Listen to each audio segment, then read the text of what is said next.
तो इस वीडियो में मैं आपको 100 मिनट के अंदर सी प्रोग्रामिंग सिखा दूंगा अच्छे से। तो सबसे पहले हम लोग जानते हैं कि सी क्या है। एक जनरल पर्पस प्रोग्रामिंग लैंग्वेज है। प्रोग्रामिंग लैंग्वेज क्या होता है? कंप्यूटर पे जो भी सॉफ्टवेयर देखते हो आप, जो भी चीजें हो रहा है उसमें प्रोग्रामिंग लैंग्वेज यूज हुआ है, राइट। और इसको जो बनाया था उनका नाम है डेनिस रिची, और 1972 में बनाया था, बेल लैबोरेटरी में बनाया था। और ये जो आपके सामने जो आदमी दिख रहे हैं यही है डेनिस रिची, और इन्होंने ही सी बनाया था।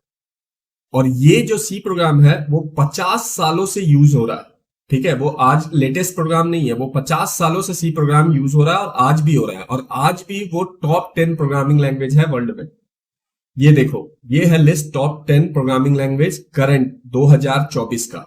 तो आप इसमें देखो, पहला है पाइथन, दूसरा है सी प्लस प्लस, तीसरा है जावा और चौथा है आपका सी। तो मतलब ये आज भी टॉप 10 रैंक रखता है प्रोग्रामिंग में। तो सी प्रोग्राम सीखना आपके लिए जरूरी इसलिए भी है। अब मैं आपको बता देता हूं कि क्यों ये आज भी टॉप 10 में है। क्योंकि ये बहुत ही ज्यादा पावरफुल लैंग्वेज है, और आज भी आपका जितना जो भी ऑपरेटिंग सिस्टम है उसमें कहीं ना कहीं सी प्रोग्राम यूज हुआ है। जो भी डेटाबेस एप्लीकेशन है उसमें भी सी प्रोग्राम यूज हुआ है। आपका माउस और कीबोर्ड का जो ड्राइवर है उसमें भी आज भी सी प्रोग्राम यूज होता है, ठीक है। अगर आप जाके देखोगे गूगल क्रोम के कोड में भी सी प्रोग्राम यूज हुआ पड़ा है, राइट। तो सी प्रोग्राम आपको ऑलमोस्ट हर जगह मिलेगा, और इसीलिए ये इतना पॉपुलर है और पावरफुल भी है। और इसका सीखने का सबसे बड़ा फायदा यह है कि सी प्रोग्राम अगर आपने सीख लिया अच्छे से, तो फिर आप जान जाओ कि किसी भी प्रोग्रामिंग लैंग्वेज को सीखना आपके लिए मजाक हो जाएगा, अगर आपको अच्छे से सी प्रोग्राम आता है तो।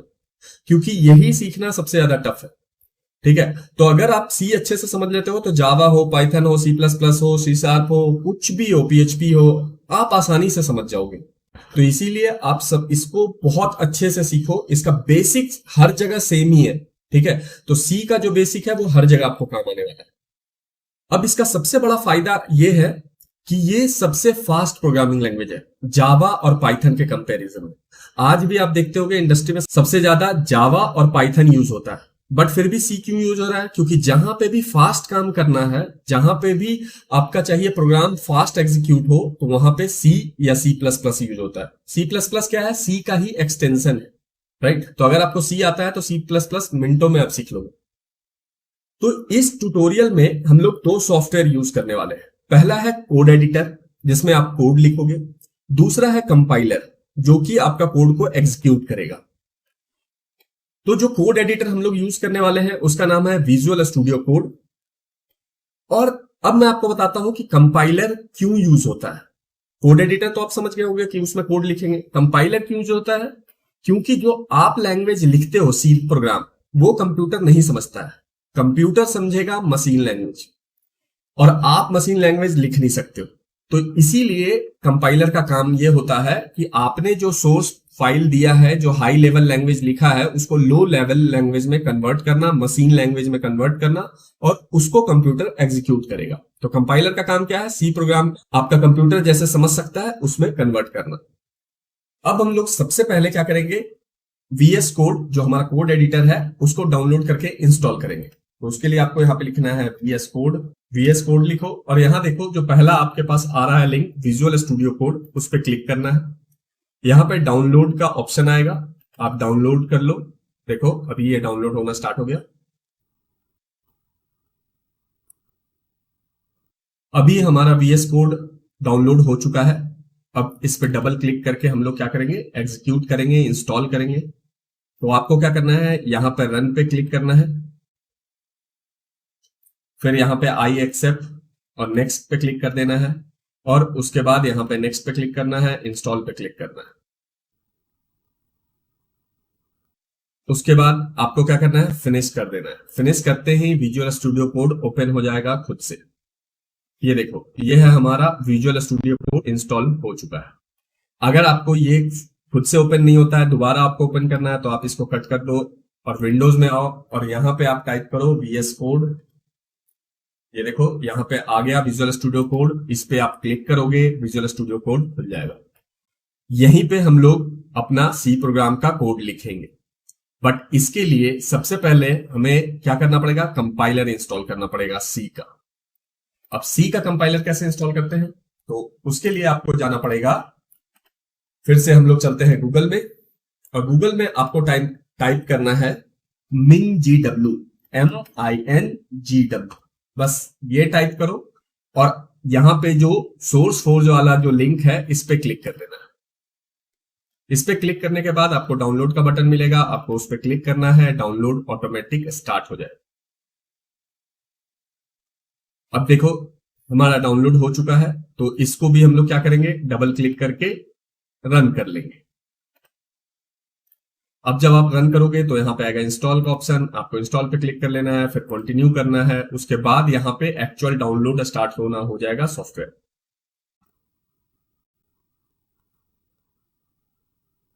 अब यहां पे डाउनलोड हो चुका है हमारा सेटअप, तो हमें कंटिन्यू पे क्लिक करना है। कंटिन्यू पे क्लिक करने के बाद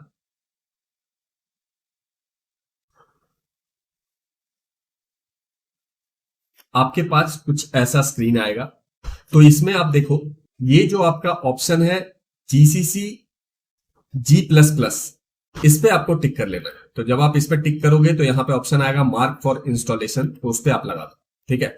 बाकी जो चीजें हैं वो अलग अलग चीजों के लिए है। जैसे देखो यहाँ पे ADA जो है ADA, वो भी एक प्रोग्रामिंग लैंग्वेज है, तो जब आप वो कंपाइल करोगे तो उसको इंस्टॉल करना है। फॉर्टन भी एक प्रोग्रामिंग लैंग्वेज है, तो जब आप वो सीख रहे होगे तो इसको इंस्टॉल करना है। ऑब्जेक्टिव सी भी एक प्रोग्रामिंग लैंग्वेज है, तो जब आप वो सीख रहे होगे तो करना है। फिलहाल अभी हम लोग सी सीख रहे हैं, तो सी और C++ का कंपाइलर सेम होता है, तो आपको सिर्फ यहां पे टिक लगा लेना है जहां पे लिखा हुआ है GCC G++, और यहां पे डिस्क्रिप्शन में देखो लिखा हुआ है द GNU C++ कंपाइलर, ठीक है। तो आपको ये पढ़ लेना है और यहाँ पे टिक कर देना है। उसके बाद यहाँ पे ऑप्शन आता है इंस्टॉलेशन का, इस पे क्लिक करना है और अप्लाई चेंजेस पे क्लिक कर देना है। उसके बाद अप्लाई का ऑप्शन दबा देना है और आपका जो सी कंपाइलर है वो डाउनलोड होना स्टार्ट हो जाएगा।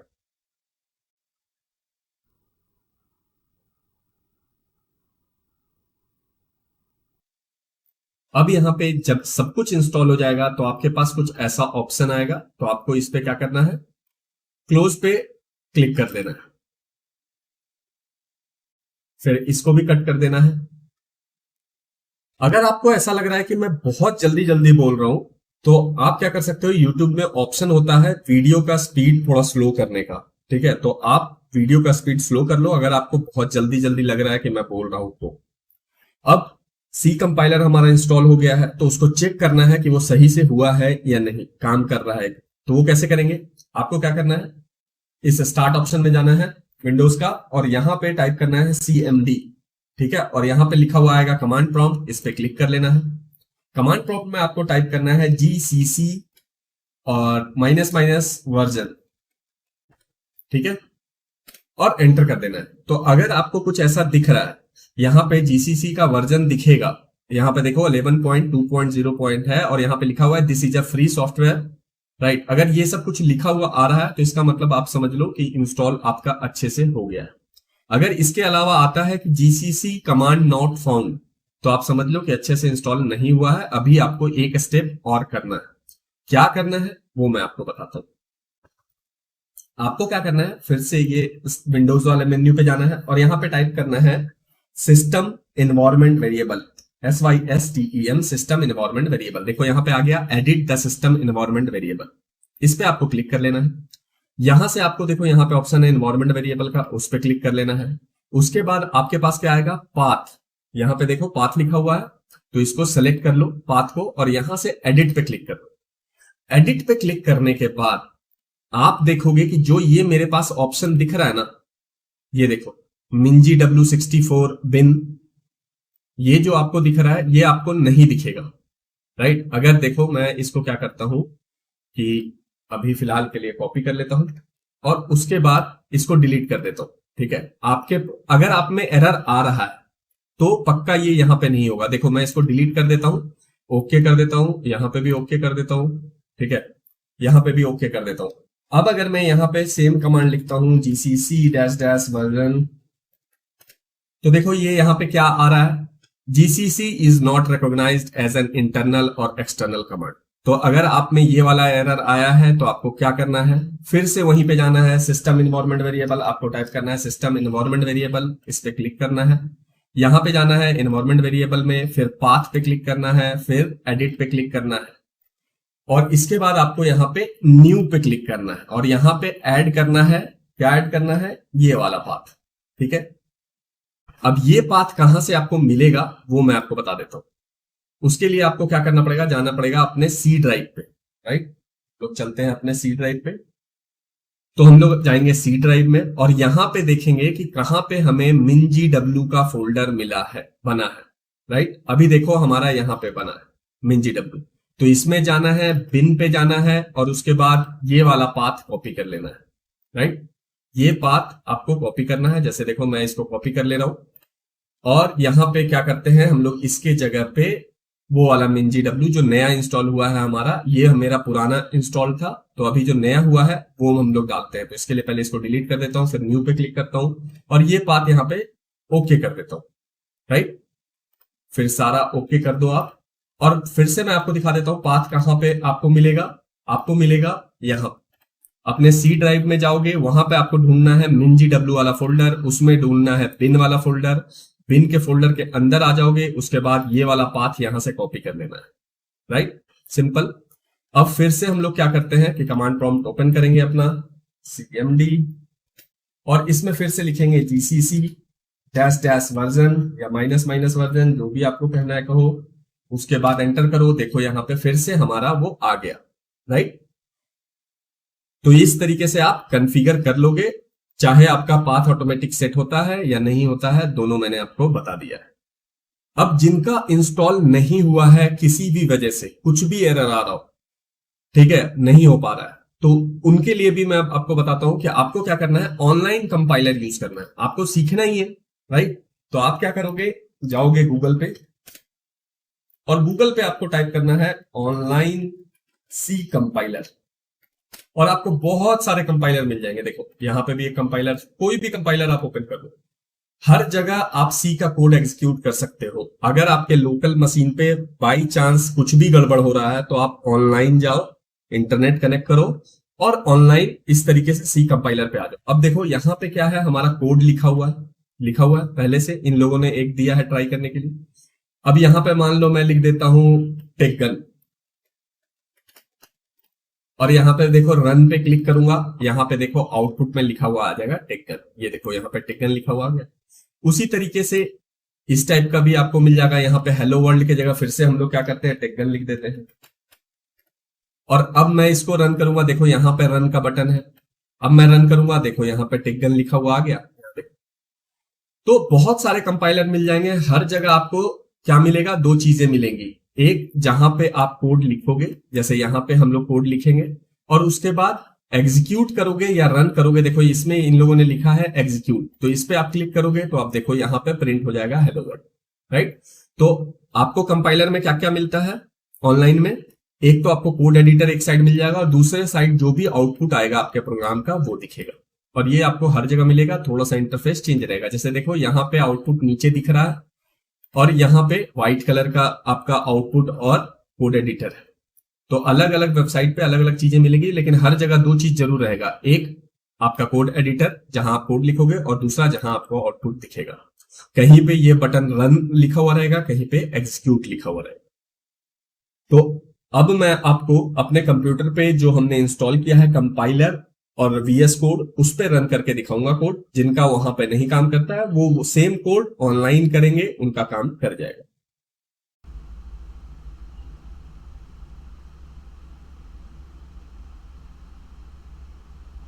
अब नेक्स्ट हम लोग देखेंगे कि सी प्रोग्राम का फाइल कैसे बनाते हैं, सी फाइल कैसे बनेगा। तो उसके लिए आपको क्या करना है कि आप एक काम करो, एक फोल्डर बना लो सबसे पहले, ठीक है, और इसका नाम हम लोग रख देते हैं सी ट्यूटोरियल। ठीक है, अब इस फोल्डर पे आपको राइट क्लिक करना है और यहाँ पे शो मोर पे ऑप्शन पे जाना है और यहाँ देखो आपको दिखेगा ओपन विथ कोड, तो इसको क्लिक करोगे तो ये फोल्डर VS कोड में खुल जाएगा। आप देखो यहाँ पे हमारे पास फोल्डर खुल चुका है, ये देखो मैं इसको कर देता हूँ yes I trust this author. उसके बाद देखो यहाँ पे सी फोल्डर यहाँ पे बना हुआ है, सी ट्यूटोरियल लिखा हुआ है, जो फोल्डर का नाम हमने बनाया था। और इस फोल्डर को VS कोड में ओपन करने का दूसरा तरीका क्या है, आप फाइल में जाओ, यहां पे सेलेक्ट करो ओपन फोल्डर और इस ओपन फोल्डर के बाद आपको सेलेक्ट कर लेना है वही जो फोल्डर आपने बनाया है। ठीक है, तो ये है सी ट्यूटोरियल। आप सेलेक्ट फोल्डर करोगे, देखो वो ओपन हो गया। राइट, तो दो तरीका है ओपन करने का आपके फोल्डर को, जिस फोल्डर में आप कोड रखना चाहते हो। अब देखो, अब आप गौर करो, यहाँ पे मान लो मुझे एक सी फाइल बनाना है, तो सी फाइल कैसे बनाया जाता है? आपको यहाँ पे इस वाले आइकन पे क्लिक करना है, कुछ भी नाम देना है। जैसे मान लो हम लोग यहाँ पे कर रहे हैं आउटपुट, तो आप लिखोगे आउटपुट। और सी फाइल का तरीका क्या होता है कि नाम आप देने के बाद फाइल का आपको लिखना है .c और उसके बाद एंटर कर दो। ये देखो एक सी प्रोग्राम फाइल हमारा बन चुका है। राइट, अब देखो इस फोल्डर में जाकर देखो, इस सी ट्यूटोरियल वाले फोल्डर में अब आप देखोगे तो यहाँ पे हमारे पास एक फाइल बन के आ चुका है, आ गया। तो इससे आप क्या समझते हो कि यहाँ पे जो भी आप इस फोल्डर में करोगे वो इस फोल्डर में ऑटोमेटिक होता जाएगा। जैसे देखो, मैं अगर यहाँ से इस फाइल को डिलीट करूं, ठीक है, तो मैं राइट क्लिक करता हूं, यहाँ पे डिलीट कर देता हूं, मूव टू रिसाइकिल में। अब देखो ये यहां से तो डिलीट हुआ ही, इस फोल्डर से भी गायब हो गया। ठीक है, तो आपको समझ में आ गया कि जो भी वहां पे हो रहा है इस कोड एडिटर पे वो उस फोल्डर में होगा, और जो उस फोल्डर में होगा वो यहाँ पे होगा।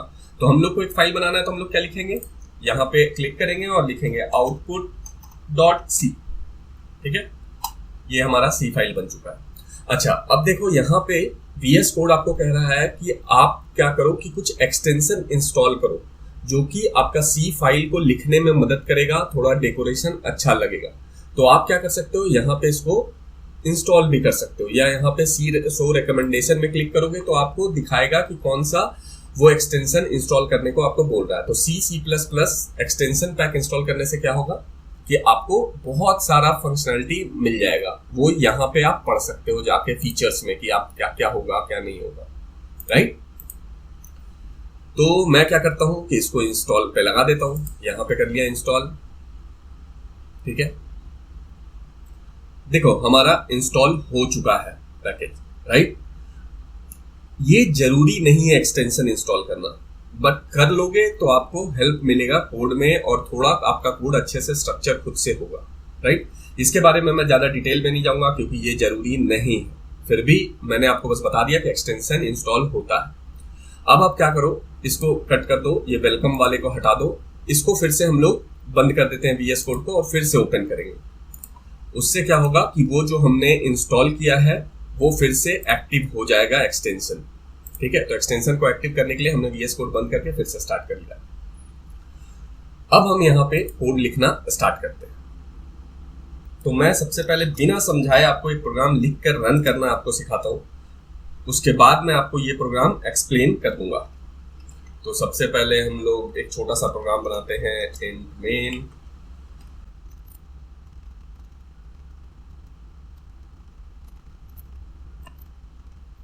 तो ये देखो, ये हमारा प्रोग्राम बन चुका है, इसको हम लोग कर देते हैं सेव। अब देखो सेव करते ही आपने देखा होगा कि ये खुद से स्पेस ले लिया।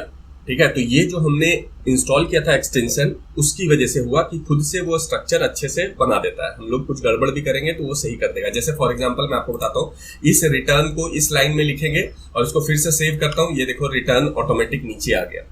तो ये जो फॉर्मेटिंग है वो अभी हमने एक्सटेंशन इंस्टॉल किया था उसकी वजह से अच्छा खुद से हो रहा है। अब इसको रन कैसे करेंगे, तो रन करने का क्या तरीका है, तो यहां पे आपको जाना है। अगर आपका देखो स्क्रीन मैंने अभी थोड़ा बड़ा कर रखा है फॉन्ट, तो इसलिए ऐसा दिख रहा है। अगर मैं इसको छोटा करूंगा तो देखो यहीं पे हमारे पास टर्मिनल का ऑप्शन आ गया है, लेकिन मैं इसको बड़ा कर देता हूं ताकि आप लोग को अच्छे से दिखाई दे। तो बड़ा करूंगा तो टर्मिनल का ऑप्शन यहाँ पे आ जाता है। आपको जाना है यहाँ पे टर्मिनल पे और यहाँ पे क्लिक करना है न्यू टर्मिनल। न्यू टर्मिनल जो है आपका, वो काइंड ऑफ आपका जो कमांड प्रॉम्प्ट है वही है। राइट, तो वो इसी एडिटर में मिल जाता है। अब आपको आपके कोड को सबसे पहले कंपाइल करना पड़ेगा। राइट, तो कंपाइल करोगे कैसे, आपको लिखना है GCC, क्योंकि ये आपका कंपाइलर है। उसके बाद स्पेस देना है और आपके अपने फाइल का नाम देना है। हमारे फाइल का नाम क्या है, output.c, और एंटर कर देना है। अब आप देखना एंटर करने पे यहाँ पे देखो हमारे पास एक फाइल बनेगा। ठीक है, मैं इसको एंटर करता हूं। अब आप देखो यहाँ पे हमारे पास क्या फाइल बना, a.exe, मतलब ये एग्जीक्यूटेबल फाइल बना है। हमारे फाइल को जो output.c था उसको कंपाइलर ने कन्वर्ट किया मशीन लेवल लैंग्वेज में और उसका बनाया a.exe। अब इस a.exe को हम लोग रन करेंगे। तो ये जो a.exe है ये काइंड ऑफ आपका एक सॉफ्टवेयर बन गया है। अब उसको रन करने का तरीका क्या होता है, आप लिखोगे ./a.exe, राइट, और एंटर करोगे तो जो भी उस प्रोग्राम में था वो आ जाएगा। ये देखो यहाँ पे हेलो टेकन लिखा हुआ आ गया, क्योंकि हमने इस प्रोग्राम में, इस सी प्रोग्राम में सिर्फ प्रिंट कराया है हेलो टेकन। ठीक है, तो आपका कोड एग्जीक्यूट हो चुका है। तो आपको समझ में आ गया होगा कि किस तरीके से एक सी फाइल बनाते हैं और उसको एग्जीक्यूट कैसे करते हैं। अब नेक्स्ट चीज मैं आपको सिखाता हूं कि ये जो a.exe है इसका नाम कैसे चेंज करना है। ठीक है, ये एग्जीक्यूटेबल फाइल है तो .exe तो रहेगा ही, लेकिन a के जगह पे आप कुछ और नाम देना चाहते हो तो वो आप कैसे कर सकते हो। तो उसके लिए आपको क्या करना है, आप पहले तो टर्मिनल ओपन करो। ठीक है, टर्मिनल आपका ओपन हो गया। उसके बाद जब आप कंपाइल कर रहे हो तो आप क्या लिखते हो, जीसीसी और आउटपुट अपने फाइल का नाम .c, और उसके बाद आपको क्या देना है, हाइफन। देखो आउटपुट का स्पेलिंग गलत हो गया, ये रहा आउटपुट। उसके बाद आपको स्पेस देना है, हाइफन देना है, ओ लिखना है, और उसके बाद स्पेस देके नाम लिख देना है, जो भी आप नाम देना चाहते हो। मान लो मैं यहाँ पे नाम देना चाहता हूँ आउटपुट। अब मैं एंटर करूंगा तो आप देखो क्या होगा, यहाँ पे a.exe के जगह पे यहाँ पे हमारे पास क्या बना, output.exe। ठीक है, a.exe को अगर हम लोग चाहें तो यहाँ पे डिलीट कर देते हैं। ये देखो मैं डिलीट कर देता हूँ। अब हमारे पास क्या बन रहा है, output.exe। यहाँ पे आउटपुट की जगह आप कुछ और भी नाम दोगे वो आ जाएगा। अब इसको रन करना है तो फिर वही तरीका है, ./ और जो आपके एग्जीक्यूटेबल फाइल का नाम है वो डालो। तो आपका एग्जीक्यूटेबल फाइल का नाम है output.exe। आप एंटर करोगे, आप देखो फिर से ये टेकन, हेलो टेकन लिखा हुआ आ गया, राइट। तो ये तो तरीका हो गया आपके फाइल को कंपाइल करने का और उसके बाद आउटपुट देखने का। लेकिन ये बार बार दो कोड आपको ना लिखना पड़े तो इसका शॉर्टकट क्या है, कि आपको जाना है एक्सटेंशन में। देखो यहाँ पे एक्सटेंशन का ऑप्शन है, इस पे क्लिक करो और यहाँ पे कोड रनर लिखो। यहाँ पे आप लिखोगे कोड रनर लिखोगे तो यहाँ पे एक एक्सटेंशन आएगा, पहले कोड रनर लिखा हुआ, इस पे क्लिक कर लेना है। इस पे क्लिक करोगे, मेरा पहले से इंस्टॉल था इसलिए यहाँ पे अनइंस्टॉल का ऑप्शन आ रहा है। आप अगर मैं इसको अनइंस्टॉल करूं तो देखो यहाँ पे इंस्टॉल का ऑप्शन आएगा। ठीक है, तो आपको क्या करना है, इस इंस्टॉल पे क्लिक कर लेना है। इंस्टॉल पे क्लिक करते ही आपका कोड रनर इंस्टॉल हो जाएगा। उसके बाद आपको क्या करना है, विजुअल स्टूडियो कोड को फिर से रीस्टार्ट कर लेना है, मतलब एक बार क्लोज करके फिर से ओपन कर लेना है। मेरा पहले से इंस्टॉल था तो इसलिए मुझे रीस्टार्ट करने का जरूरत नहीं पड़ रहा। तो मैं क्या करूंगा, इसको कट कर दूंगा। फिर से देखो यहाँ पे एक्सटेंशन का ऑप्शन था, मुझे फिर से फाइल में जाना है, फाइल मैनेजर में, तो मैं यहाँ पे क्लिक करूंगा, फाइल मैनेजर में आ गया। अब यहाँ पे देखना है, यहाँ पे आपके पास एक ऐसा कोड रनर का ऑप्शन आ जाएगा, देख रहे हो ये आइकन आएगा। आपको क्या करना है, यहाँ पे जाना है और सेलेक्ट कर लेना है रन कोड पे। जैसे ही आप रन कोड पे क्लिक करोगे, आप देखो यहाँ पे ये खुद से gcc output.c/o आउटपुट लिख दिया और यहाँ पे आउटपुट आ चुका है। मतलब अब आप एक क्लिक पे रन कर सकते हो अपना कोड, राइट। और उसके लिए आपको क्या करना है, बस यहाँ पे जाके ऑप्शन सेलेक्ट रन कोड कर लेना है। एक बार आपने कर लिया, उसके बाद से आपको कुछ भी नहीं करना है। इस पे क्लिक करोगे, आपका कोड देखो रन होगा, खुद से रन होगा। देखो यहाँ पे हेलो टेकन लिख दिया, ये देखो हेलो टेकन आउटपुट आ गया। और यही कोड हम लोग लिख रहे थे, अगर आपको याद होगा, gcc output.c/output।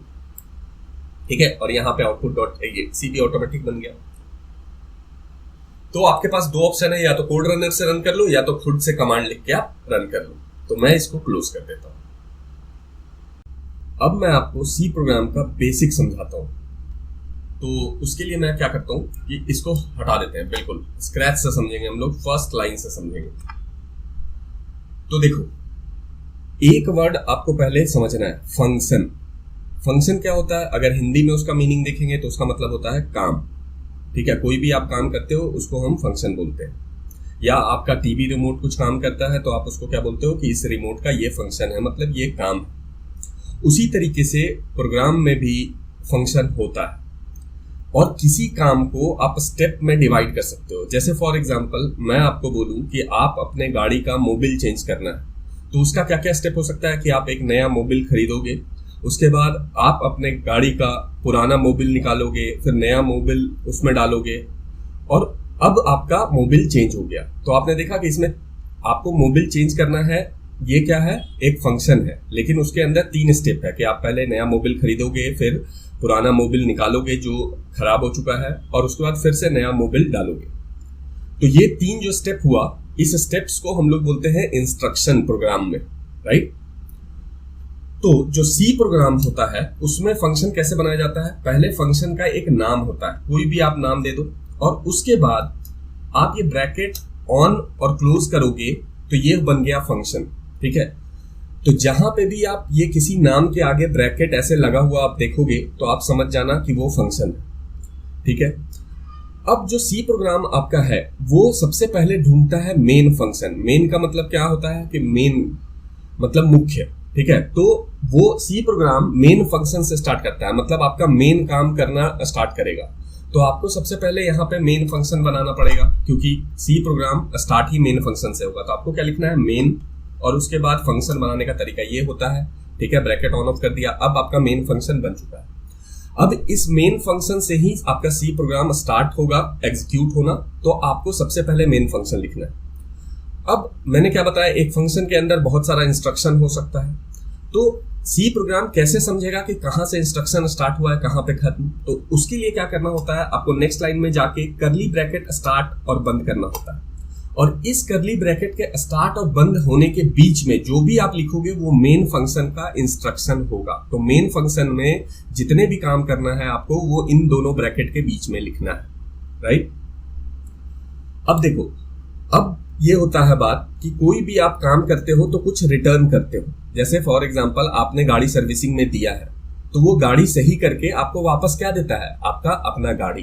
ठीक है, अगर मैं आपको कहूं कि 2 + 2 कितना होता है, तो आप 2 + 2 करोगे 4, और उसके बाद मुझे बताओगे कि 4 हुआ।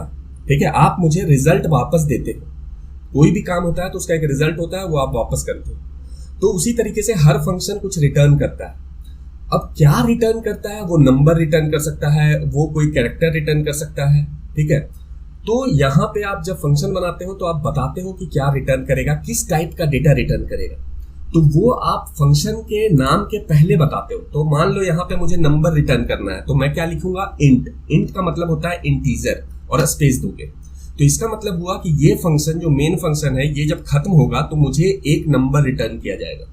ठीक है, तो अब रिटर्न करना है तो आप क्या करोगे, सारा काम खत्म होने के बाद आप लिखोगे रिटर्न, क्योंकि आपको कुछ रिटर्न करना है, और उसके बाद क्योंकि आपने बताया कि यहाँ पे नंबर रिटर्न करना है, तो मान लो हम यहाँ पे 0 रिटर्न करते हैं। ठीक है, तो 0 लिख दिया। अब जिस तरीके से इंग्लिश का एक सेंटेंस खत्म होता है तो उसमें आप फुल स्टॉप लगाते हो, उसी तरीके से सी प्रोग्राम का एक इंस्ट्रक्शन खत्म होता है तो आपको सेमी कॉलन लगाना होता है। सेमी कॉलन ये बता रहा होता है कि ये इंस्ट्रक्शन इतना ही है, ये लाइन यहाँ पे खत्म हो गया। ठीक है, अब देखो अगर मैं इसको रन करूंगा तो देखो कोई भी एरर नहीं आएगा। ये देखो मैं इसको रन कर रहा हूं, देखो ये एग्जीक्यूट हो गया और कुछ भी एरर नहीं आया, कोई आउटपुट नहीं आया क्योंकि हमने कोई काम नहीं किया है, लेकिन एरर भी नहीं आया है। अब हम लोग क्या करते हैं कि अब इसमें अपना काम करना स्टार्ट करते हैं, लिखना स्टार्ट करते हैं। तो सबसे पहले मैं आपको सिखाने वाला हूं कि किस तरीके से आपको मैसेज यूजर को दिखाना है, आउटपुट कैसे करना है। तो आउटपुट के लिए एक फंक्शन पहले से बना हुआ है, तो वो आपको लिखना पड़ता है। तो वो उस फंक्शन का नाम क्या है, प्रिंट एफ। तो आपको लिखना है प्रिंट एफ, लिख दिया। और फंक्शन मैंने क्या बताया था आपको, फंक्शन जहां पे भी होगा वहां पे ऐसे ब्रैकेट स्टार्ट और बंद होगा। और क्योंकि एक इंस्ट्रक्शन खत्म हो गया है, आपको सेमीकोलन लगाना है, सेमीकोलन लग चुका है। अब प्रिंट करने के लिए आपको क्या करना है, इन दोनों ब्रैकेट के बीच में डबल कोट या सिंगल कोट लेना है, और इस डबल कोट के अंदर जो दोनों के बीच में आप जो भी लिखोगे वो प्रिंट हो जाएगा। तो मान लो यहां पे मैं लिखता हूं हेलो टेक्गन, मैंने लिख दिया हेलो टेक्गन। अब मैं अगर इसको रन करूंगा तो ये चलना चाहिए। ठीक है, तो मैं इसको रन करता हूं। अब जब आप रन कर रहे हो तो क्या आया, एरर आया है। अब ये एरर है क्या, आप ये देखो, इसको पढ़ो फिर आपको समझ में आएगा। देखो प्रोग्रामिंग में अगर आपको एरर पढ़ना आ गया तो आपको सब कुछ आ गया, क्योंकि उसके बाद आप गूगल पे जाके ढूंढ सकते हो कि इस एरर को कैसे सॉल्व किया जाता है। अब देखो ये हमें क्या बता रहा है, ये हमें ये बता रहा है कि आपने जो printf फंक्शन लिखा है वो मुझे नहीं मिला है, उसके लिए आपको studio.h stdio.h जो है उसको डिक्लेयर करना पड़ेगा। तो इस एरर का मतलब ये है कि ये जो printf फंक्शन आपने बोला करने के लिए, इसको मैं नहीं जानता हूं, क्या करूं, मुझे पता ही नहीं है कि क्या करना है। जैसे आपने एक int मेन फंक्शन बनाया तो इसके अंदर कुछ इंस्ट्रक्शन लिखा, तो printf फंक्शन है ये कैसे काम करेगा ये इसको नहीं पता है। तो ये पहले से किसी ने printf फंक्शन लिखा हुआ है, किसने लिखा है, जो कंपाइलर बनाया है। अब कंपाइलर जब बनाया गया तो किसी ने ये प्रोग्राम प्रिंटफ का लिख दिया है। अब वो कहाँ है उसको अगर आपको जाके देखना है तो आप जाओ अपने सी ड्राइव में, और सी ड्राइव में आपने जो इंस्टॉल किया कंपाइलर mingw उसमें जाओ, और वहां पे इंक्लूड नाम का एक फोल्डर होगा उसमें जाओ, और उसमें देखोगे कि सारा का सारा प्रोग्राम देखो, सी फाइल बहुत सारा रखा हुआ है, यहाँ पे रखा हुआ है। उसी तरीके से आप देखोगे प्रिंटफ फंक्शन जो है वो stdio.h में है, और यहाँ पे आप जाके जब ढूंढोगे stdio.h तो देखो यहाँ पे लिखा हुआ है stdio, ठीक है। और ये हेडर फाइल है इसका, इसलिए इसका एक्सटेंशन होता है .h। तो देखो यहाँ पे आपके फाइल रखा हुआ है, अगर आप इसको डबल क्लिक करोगे तो आप देखोगे इसमें सी प्रोग्राम ही लिखा हुआ है। मैं इसको ओपन करता हूँ, ये देखो इसमें सी प्रोग्राम लिखा हुआ है, और इसी के अंदर बताया गया है कि प्रिंटफ कैसे काम करेगा। तो आपको क्या करना है, क्योंकि इस फाइल में प्रिंटफ फंक्शन लिखा गया है तो आपको इस फाइल को इंक्लूड करना है अपने फाइल। तो वो कैसे करोगे, आप यहाँ पे ऊपर जाओगे, लिखोगे #include और उसके बाद स्पेस दोगे, उसके बाद लेस देन और ग्रेटर देन का साइन यूज करोगे, उसके बीच में उस फाइल का नाम लिखोगे जिसमें वो फंक्शन लिखा गया है। तो हमारा कहाँ लिखा गया है, stdio.h। तो ये फाइल क्या हुआ, इंक्लूड हो गया आपके फाइल में। अब आप इसको सेव करोगे और रन करोगे तो आप देखो प्रिंटफ फंक्शन अपना काम करेगा। यहाँ पे हेलो टेकगन आ जाएगा, यहाँ देखो हेलो टेकगन प्रिंट हो चुका है। तो आपको पता चल गया कि कोई भी चीज प्रिंट कैसे करवाना है, और आपका जो सी प्रोग्राम है वो कैसे काम करता है। कैसे काम करता है, वो मेन फंक्शन से काम करना स्टार्ट करेगा, क्योंकि मेन फंक्शन का मतलब क्या है, मेन काम, और वो कैसे बनता है वो मैंने आपको बता दिया है। अब बात करते हैं कि एक से ज्यादा चीजें प्रिंट करना है तो कैसे करेंगे हम लोग। मान लो यहाँ पे लिखा हेलो टेकगन, और उसके बाद नीचे में हम लोग एक और प्रिंटफ फंक्शन लेते हैं और इसके अंदर लिख देते हैं सी ट्यूटोरियल।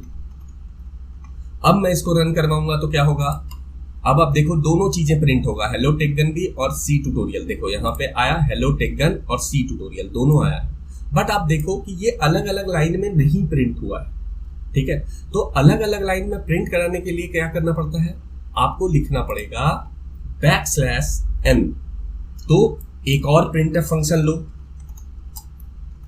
और उसके अंदर डबल कोट लो और \n लिख दो, और उसके बाद सेमीकोलन तो बंद करना ही है।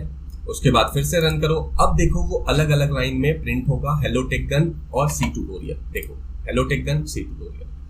तो इसका मतलब क्या हुआ कि आपको अगर लाइन बीच में रखना है तो आपको क्या डालना पड़ेगा, \n। अब इस \n को आप क्या कर सकते हो, इस हेलो टेकगन के बाद भी लिखोगे तो काम करेगा, ठीक है। मैं ये वाला प्रिंटफ हटा देता हूं। अब देखो अब भी रन करूंगा तो सेम काम होगा, ये देखो सेम काम है। अब मैं क्या चाहता हूं कि ये जो सी ट्यूटोरियल है ये भी यहीं पे लिख दूं \n के बाद, तो देखो ये भी काम करेगा। मैं इसको हटा देता हूं और यहाँ पे प्रिंट करते हैं हम लोग, ये देखो अभी भी सेम काम हुआ। तो इस तरीके से आप कोई भी चीज प्रिंट कर सकते हो अपने सी प्रोग्राम में। अच्छा, अब आप मुझे ये भी बोल सकते हो कि कुछ फंक्शन ऐसे हो सकते हैं जो कुछ भी रिटर्न ना करें। कभी कभी ऐसा होता है ना कि हम आपको कुछ काम बोलते हैं लेकिन हम वापस कुछ नहीं चाहते, हम बोलते हैं कि यार पढ़ लो। फिर हम ये नहीं पूछते कि तुमने पढ़ा या नहीं पढ़ा, हम नहीं जानते कि तुम क्या हमें रिटर्न करोगे, हमने बस तुम्हें कह दिया कि यार पढ़ लो, ठीक है। तो कुछ चीजें ऐसा होता है, कुछ काम ऐसा होता है जिसमें हम दूसरे को कुछ भी रिटर्न नहीं करते। तो सी प्रोग्राम में भी वो काम होता है। तो उसके लिए आपको क्या करना है, पहले तो ये रिटर्न स्टेटमेंट हटा देना है कि ये हम कुछ भी रिटर्न नहीं करेंगे। लेकिन यहाँ पे आप क्या लिखोगे, यहाँ पे लिखोगे वॉइड। वॉइड का मतलब क्या होता है, कुछ भी नहीं। तो जब भी आपका फंक्शन कुछ भी रिटर्न नहीं करेगा तो आप यहाँ पे लिख दोगे वॉइड और रिटर्न नहीं करना। अब देखो, अब अगर मैं इसको रन करूंगा तो भी ये काम करेगा। ये देखो आउटपुट सेम आया, कोई भी एरर नहीं आया।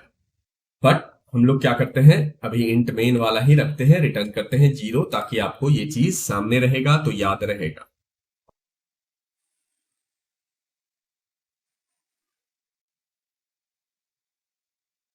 अब हम लोग सीखेंगे कि कमेंट क्या होता है और कैसे करते हैं कमेंट। तो देखो, मान लो कि मैं ये प्रोग्राम लिखकर आपको देता हूं, समझाता नहीं, ठीक है, और आपको समझना है कि क्या है, तो आपको लाइन बाय लाइन पूरा पढ़ना पड़ेगा। लेकिन अगर सोचो कि इस प्रोग्राम के स्टार्ट होने से पहले मैं लिख देता हूं कि this program will print hello टेकगन, ठीक है। अगर मैं ये चीज आपको लिख कर दे दूं प्रोग्राम में स्टार्टिंग में, तो आप पहला लाइन पढ़ोगे this program will print hello world, तो आपको समझ में आ जाएगा कि ये प्रोग्राम लिखा गया है हेलो वर्ल्ड प्रिंट करने के लिए। ठीक है, तो आपको पूरा प्रोग्राम पढ़ने का जरूरत नहीं। लेकिन अगर आप इसको सेव करके रन करोगे तो देखो एरर आएगा। ठीक है, एरर क्यों आया? क्योंकि आपने यहां पे कुछ ऐसा लिख दिया जो वो नहीं जानता है। आपने इसको सी प्रोग्राम में इंग्लिश वर्ड लैंग्वेज लिख दिया, सी लैंग्वेज में इंग्लिश लैंग्वेज लिख दिया, तो उसका कंपाइलर बोल रहा है ये क्या लिखा है तुमने, मैं नहीं जानता। तो जब भी आपको कोई चीजें आदमी को समझाने के लिए लिखना है तो उसको बोलते हैं कमेंट करना। कमेंट कैसे करते हैं? आपको क्या करना है कि जो भी आप कमेंट कर रहे हो वहां पे /2 लगा दो। तो देखो ये हरा हो गया। हरा होने का मतलब ही है कि अब ये कमेंट हो चुका है। अब अगर मैं इसको सेव करके रन करूंगा तो देखो एरर नहीं आएगा। देखो कोई भी एरर नहीं आया। ठीक है, हेलो वर्ल्ड प्रिंट हो गया, सी ट्यूटोरियल प्रिंट हो गया, किसी भी तरह का कोई एरर नहीं आया। तो आपको समझ में आ गया होगा कि कमेंट कैसे करते हैं। कमेंट आप कहीं पे भी कर सकते हो। जैसे मैं इसको हटा के इस लाइन के बाद भी लिख दूंगा तो वो कमेंट कमेंट ही रहेगा, ये किसी भी तरह का एरर नहीं देगा। ठीक है, आप इसके बीच में भी ये लाइन को हटा के यहां से इसके ऊपर भी लिख दोगे तो भी ये काम करेगा, बिल्कुल सही। राइट, तो ये तो हो गया तुम्हारा क्या, सिंगल लाइन कमेंट। अब आप चाहते हो कि 5 लाइन कमेंट करना है या 2 लाइन कमेंट करना है, तो ऐसे कर करके आप 5 लाइन में लिख दोगे /2 तो हो जाएगा। दूसरा तरीका क्या है मल्टी लाइन कमेंट करने का? आप / लेते हो, फिर उसके बाद स्टार लेते हो, और उसके बाद फिर से स्टार लेकर बैक / कर देते हो, और इसके बीच में आप जो भी लिखोगे वो कमेंट ही रहेगा। जैसे फॉर एग्जांपल मैं यहां पे लिखता हूं मल्टी लाइन, और अगले लाइन में मैं लिखता हूं कमेंट। अब देखो ये क्या हुआ, अब ये जो // और स्टार है और स्टार और / है, इसके बीच में मैं जितने लाइन लिखना चाहूंगा लिखूंगा वो कमेंट ही रहेगा, वो एग्जीक्यूट नहीं होगा। आप देखो किसी तरह का कोई एरर नहीं आ रहा है, हमारा आउटपुट आ रहा है। तो ये है तरीका कमेंट करने का। कभी कभी क्या होता है कि मान लो जैसे मैंने आपको बताया कि इस इंट के जगह आप लिख दो वॉइड, और आप ये रिटर्न स्टेटमेंट हटाना नहीं चाहते हो, आप चाहते हो कि अभी हम टेस्ट कर रहे हैं कि रखना है या नहीं रखना है, तो आप इसके आगे भी डबल // लगा दो, ये कमेंट हो गया। अब ये रन नहीं होगा तो कोई एरर नहीं आएगा। ये देखो फिर से सेम हमारा आउटपुट आ गया, कोई एरर नहीं आया। तो कभी कभी जब आप कोड टेस्ट कर रहे होते हो तो भी ये काम आएगा। और अभी मैं इसको फिर से एंड कर देता हूं।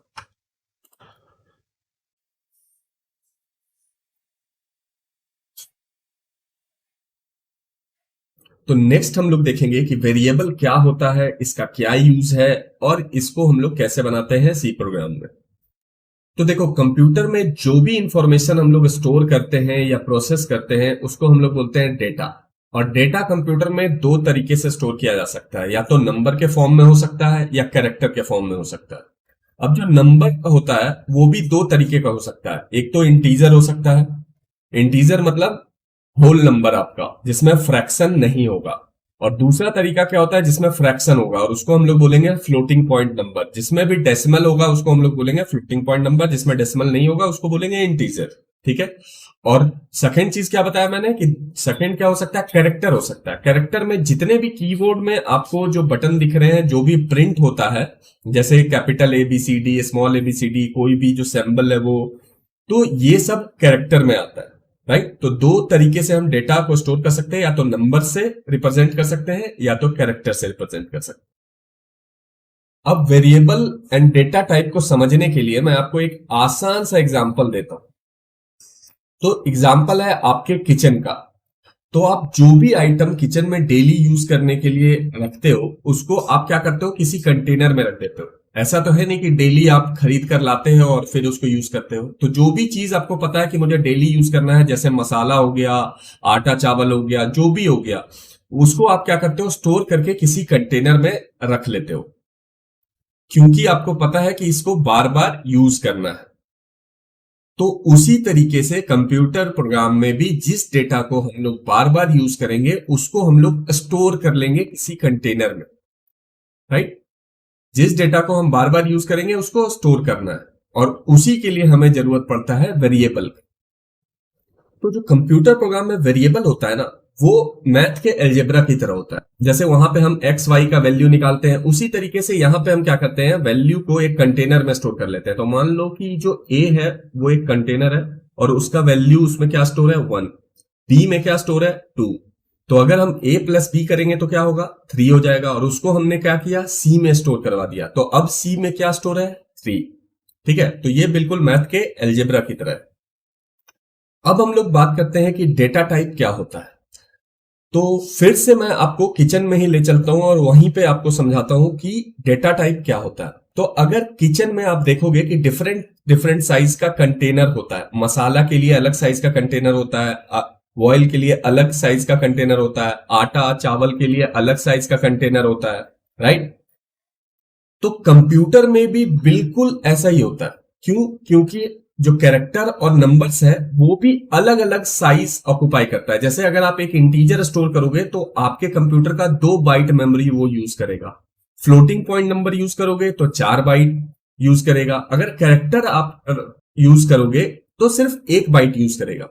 तो आप यहां पे देख सकते हो कि हर टाइप का डेटा डिफरेंट साइज का मेमोरी ऑक्युपाई कर रहा है आपके कंप्यूटर का। ठीक है, तो इसके लिए ही हमें डेटा टाइप का जरूरत पड़ता है, क्योंकि हम नहीं चाहते हैं कि एक ही साइज हम सबको मेंटेन करें। अगर आप सोचो किचन में जितना बड़ा डब्बा में आप आटा या चावल रखते हो, उतने बड़े डब्बे में आप सब कुछ रखने लग जाओ, तो आपको क्या होगा, किचन में स्पेस ही नहीं बचेगा। तो किचन को अच्छे से ऑर्गेनाइज करने के लिए, स्पेस बचाने के लिए आप क्या करते हो, डिफरेंट साइज साइज का कंटेनर लाते हो। तो उसी तरीके से हम कंप्यूटर का मेमोरी बचाने के लिए क्या करते हैं, डिफरेंट टाइप का डेटा टाइप बनाया। हम कंप्यूटर को पहले ही बता देंगे कि हम अभी इंटीजर टाइप का डेटा यूज करने वाले हैं, तो सिर्फ 2 बाइट यूज करो। और अगर जब हम फ्लोटिंग पॉइंट यूज कर रहे होंगे तो हम पहले बता देंगे कि भाई अब हम लोग जो डेटा यूज करने वाले हैं वो फ्लोटिंग पॉइंट है, तो 4 बाइट यूज करो। अब देखो, अब आपको याद ये रखना है जो यहां पे रेड में लिखा हुआ है। तो जब जब हम लोग इंटीजर यूज करेंगे तो आपको याद रखना है कि उसको हम लोग इंट से डिनोट करते हैं, और कभी कभी %d से भी। और जब फ्लोटिंग पॉइंट नंबर यूज करेंगे तो उसको हम लोग फ्लोट से डिनोट करते हैं, और %f कैरेक्टर के लिए कैर, और %c। तो ये चीजें आपको थोड़ा सा अभी ध्यान रखना है, क्योंकि जब हम लोग कंप्यूटर प्रोग्राम में जाएंगे तो यही सारी चीजें यूज करेंगे। ठीक है, तो अब हम लोग प्रोग्राम में सीखेंगे कि वेरिएबल कैसे बनाते हैं। तो देखो, अब से जितने भी प्रोग्राम हम लोग करेंगे यहीं से स्टार्ट करेंगे, ठीक है, क्योंकि इतना प्रोग्राम जो अभी लिखा हुआ है वो तो आपको समझ में आता है, तो बार बार लिखने का कोई जरूरत नहीं। अब देखो, अब मैं आपको बताता हूं कि वेरिएबल कैसे बनाते हैं। तो वेरिएबल बनाने के लिए सबसे पहले आपको बताना पड़ेगा कि किस टाइप का डेटा टाइप आप यूज करने वाले हैं। तो मान लो हम लोग यहाँ पे इंटीजर यूज करने वाले हैं, तो इंटीजर के लिए आप क्या लिखोगे, इंट। ठीक है, उसके बाद आप अपना वेरिएबल का एक नाम दोगे। मान लो मैं यहां लिखता हूं num1, num1 मतलब नंबर 1। उसके बाद आप इसमें क्या स्टोर करना चाहते हो, तो इक्वल टू लगा के वो चीजें लिख दो। मान लो 5 स्टोर करना चाहते हो तो 5 लिख दिया, और स्टेटमेंट बंद करने के लिए आपको क्या, सेमीकोलन यूज करना है। तो इस तरीके से हमारा num1 नाम का एक वेरिएबल बन गया जो कि इंटीजर डेटा टाइप स्टोर करता है, और अभी उसका वैल्यू क्या है, 5। उसी तरीके से अगर आप एक floating point decimal number store करना चाहते हो तो आप क्या लिखोगे, फ्लोट। उसके बाद उसका नाम दोगे, मान लो मैं इसका नाम रख देता हूं num2, और इक्वल टू करके जो भी वैल्यू असाइन करना है आप कर सकते हो। मान लो मैं 1.5 करना चाहता हूं तो 1.5 लिख दिया और सेमीकोलन लगा देना है। तो हमारा दूसरा वेरिएबल भी बन गया जिसमें एक डेसिमल नंबर स्टोर होगा, उस वेरिएबल का नाम है num2, और वो फ्लोटिंग पॉइंट वैल्यू ही स्टोर करेगा। अब देखो, अब मान लो मुझे कैरेक्टर स्टोर करना है, तो हम लोग क्या लिखेंगे, CHAR, और उसके बाद एक नाम देंगे। मान लो मैं लिखता हूं माई लेटर, ठीक है, ये वेरिएबल का नाम है। इक्वल टू करके आप सिंगल कोट में जो भी कैरेक्टर डालना है डाल दो। मान लो मैं कैपिटल A लिखना चाहता हूं, लिख दिया और सेमीकोलन लगा। तो इस तरीके से हमारे पास 3 वेरिएबल बन गया है। एक में इंटीजर स्टोर हो सकता है, दूसरे में फ्लोट, और तीसरे में कैरेक्टर टाइप। अब मैं आपको बताता हूं कि प्रिंट कैसे कराया जाता है वेरिएबल का वैल्यू को। तो प्रिंट कराने के लिए आपको क्या फंक्शन यूज करना है, सेम printf फंक्शन यूज करना है। ठीक है, और इसके अंदर डबल कोट में अब की बार आपको बताना है डेटा का टाइप कि क्या प्रिंट करने वाला। तो इंटीजर के लिए आपको मैंने पीपीटी में क्या दिखाया था, क्या होता है, %d। ठीक है, देखो, जब जब आप पहली बार वेरिएबल बना रहे होगे तो आपको लिखना पड़ेगा इंट, फ्लोट और कैरेक्टर, और उसके बाद से जब भी आप यूज करोगे प्रिंट करवाने के लिए तो आप वहां पे % वाला जो साइन है वो यूज करना है। तो इंटीजर के लिए क्या होता है, % साइन, %d लिख दिया। अब डबल कोट के बाहर आना है और उसके बाद कॉमा लगाना है। और वहां पे फिर वेरिएबल का नाम लिखना है। तो वेरिएबल का नाम क्या है हमारा, num1। अब मैं इसका आउटपुट देखूंगा तो देखो आउटपुट हमारा 5 आएगा। ये देखो आउटपुट 5 आ गया, जो वैल्यू हमने यहां पे सेट किया था, राइट। अगर मैं इसको अभी कर दूं 3 और सेव करके रन करते हैं तो देखो यहाँ पे आउटपुट अब 3 आएगा। ये देखो 3 आ गया आउटपुट। ठीक है, तो आपको समझ में आ गया होगा। अब उसी तरीके से मैं क्या करता हूं कि पहले न्यू लाइन, नया लाइन चेंज कर लेते हैं ताकि एक ही लाइन में ना आए। तो नया लाइन चेंज करने का तरीका क्या होता है, \n। और इसके बाद हम लोग क्या करेंगे, फिर से मान लो फ्लोटिंग पॉइंट वैल्यू को आउटपुट कराना है तो हम लोग लिखेंगे प्रिंट एफ फंक्शन यूज किया। डबल कोट में फ्लोटिंग पॉइंट वैल्यू का क्या होता है साइन, %f। और उसके बाद कॉमा देना है और नाम लिख देना है। नाम क्या है फ्लोटिंग पॉइंट वेरिएबल का, num2। ठीक है, फिर सेम चीज हम लोग क्या करते हैं, न्यू लाइन चेंज करने के लिए इसको कॉपी पेस्ट कर देते हैं और यहाँ पे फिर से एक नया प्रिंटफ फंक्शन यूज करते हैं और उसके अंदर हम लोग कैरेक्टर प्रिंट कराएंगे। कैरेक्टर के लिए मैंने क्या बताया था, क्या होता है साइन, %c। और उसके बाद फिर कॉमा देकर उस वेरिएबल का नाम लिखना है। तो नाम क्या है हमारा उस वेरिएबल का, माई लेटर। अब देखो मैं इसको रन करूंगा और आप देखो तीनों चीजें प्रिंट हो जाएगा। ये देखो 3 प्रिंट हो गया, 1.5 प्रिंट हो गया और a प्रिंट। ठीक है, तो आपको पता चल चुका है कि किस तरीके से हम वेरिएबल बनाते हैं और उसका वैल्यू को प्रिंट करवाते हैं।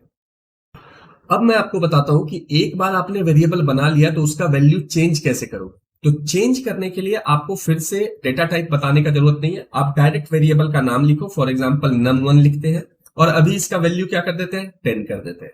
मान लो मुझे अब माई लेटर जो वेरिएबल है उसका वैल्यू चेंज करके क्या करना है, b करना है। तो मैं उसका वैल्यू b कर दूंगा। ये देखो, तो जब आप ऐसा कर रहे होते हो, देखो मैं यहाँ पे 10 में सेमीकोलन लगाया नहीं। हाँ, तो अब देखो जब आप पहली बार वेरिएबल बनाते हो तो आपको डेटा टाइप बताना होता है। दूसरी बार जब आप अपडेट कर रहे होते हो तो सिर्फ वेरिएबल का नाम लिख के इक्वल टू लिखो और अपडेट कर दो वैल्यू। अब देखो, अब अगर मैं रन करूंगा तो अब वैल्यू चेंज हो जाएगा। अब देखो 10 आ रहा है और उसके बाद यहाँ पे नीचे b आ रहा है और जिसको हमने चेंज नहीं किया उसका वैल्यू सेम ही। ठीक है, तो इस तरीके से आपको पता चल गया कि अपडेट भी कैसे करते हैं वेरिएबल का वैल्यू को। अब एक चीज और मैं आपको सिखाता हूं कि वेरिएबल के साथ साथ आप कोई टेक्स्ट कैसे प्रिंट करोगे। तो मान लो मैं चाहता हूं कि जब ये जो लेटर प्रिंट हो रहा है उससे पहले मैं कुछ लिखना चाहता हूं। जैसे मैं लिखना चाहता हूं value of my letter is, और उसके बाद इक्वल टू दूं और ऐसे लिख दूं। तो देखो क्या होगा, प्रिंट। अब देखो, अब प्रिंट कर रहा हूं तो हमारा यहां पे क्या लिखा हुआ आ रहा है, value of my letter is equal to b आ गया। ठीक है, तो ये मैंने आपको ये सिखाया है कि ये आपको क्या करना है कि डबल कोट के अंदर आपको जो भी लिखना है आप लिखो मैसेज। ठीक है, और जहां पे आपको वेरिएबल का वैल्यू प्रिंट करवाना है ना वहां पे आप %c लिख दो। अब वहां पे क्या होगा, उस वेरिएबल का वैल्यू प्रिंट हो जाएगा। अब मान लो कि मैं चाहता हूं कि एक ही प्रिंटफ में दोनों चीजें प्रिंट हो, तो कैसे प्रिंट होगा वो मैं आपको दिखा देता हूं। मैं क्या करता हूं कि इसको ही कॉपी कर लेते हैं और बाकी सबको कमेंट कर देता हूं। आपको याद होगा कमेंट करने से क्या होगा, अब ये वाला काम नहीं करेगा ये सब।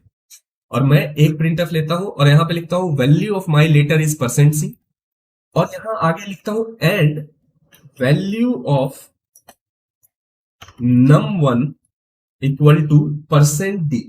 ठीक है, क्योंकि num1 क्या है, इंटीजर है। अब यहां पे फिर से मुझे कॉमा देकर वेरिएबल का नाम लिखना पड़ेगा, num1। अब पहले मैं रन करके आपको दिखा देता हूं, उसके बाद समझा देता हूं।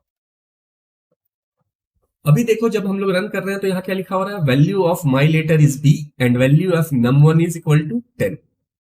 तो ये क्या होता है कि डबल कोट के अंदर आपको जो भी मैसेज देना है मैसेज दो, जहां पे वेरिएबल यूज करना है उसका डेटा टाइप का साइन लिख दो। जैसे यहां पे मुझे कैरेक्टर प्रिंट कराना था वेरिएबल, तो यहां पे मैंने %c लिख दिया। यहां पे मुझे इंटीजर वैल्यू प्रिंट कराना है तो मैंने %d लिख दिया। उसके बाद आप क्या करोगे, पहले आपने लिखा %c, इसका मतलब यहां पे आप कैरेक्टर वाला वेरिएबल प्रिंट कराना चाहते हो तो यहां पे उसका नाम लिख दो माई लेटर। और सेकंड वाला क्या था आपका, इंटीजर वेरिएबल प्रिंट करना चाहते थे तो सेकंड कॉमा देकर आप क्या लिख दो, उस वेरिएबल का नाम। तो इस तरीके से आप अपना मैसेज और वेरिएबल का वैल्यू दोनों प्रिंट करवा सकते हैं।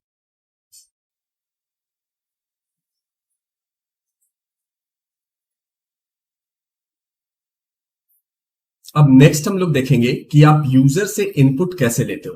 तो जब भी आप कोई सॉफ्टवेयर बनाओगे तो उसमें यूजर कुछ तो इनपुट देगा, फिर आप उस इनपुट को प्रोसेस करके आउटपुट दिखाओगे, राइट। तो अब हम लोग समझते हैं यूजर से इनपुट कैसे लेना है। तो पहली बात समझो कि यूजर से जब आप इनपुट लोगे तो उसको कहीं ना कहीं स्टोर करना रहेगा।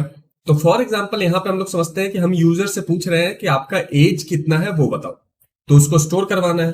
तो आप एज कैसे स्टोर करवाओगे, एक वेरिएबल बना के, और वेरिएबल किस टाइप का होगा, इंट टाइप का, और उस वेरिएबल का नाम हम लोग रख देते हैं एज।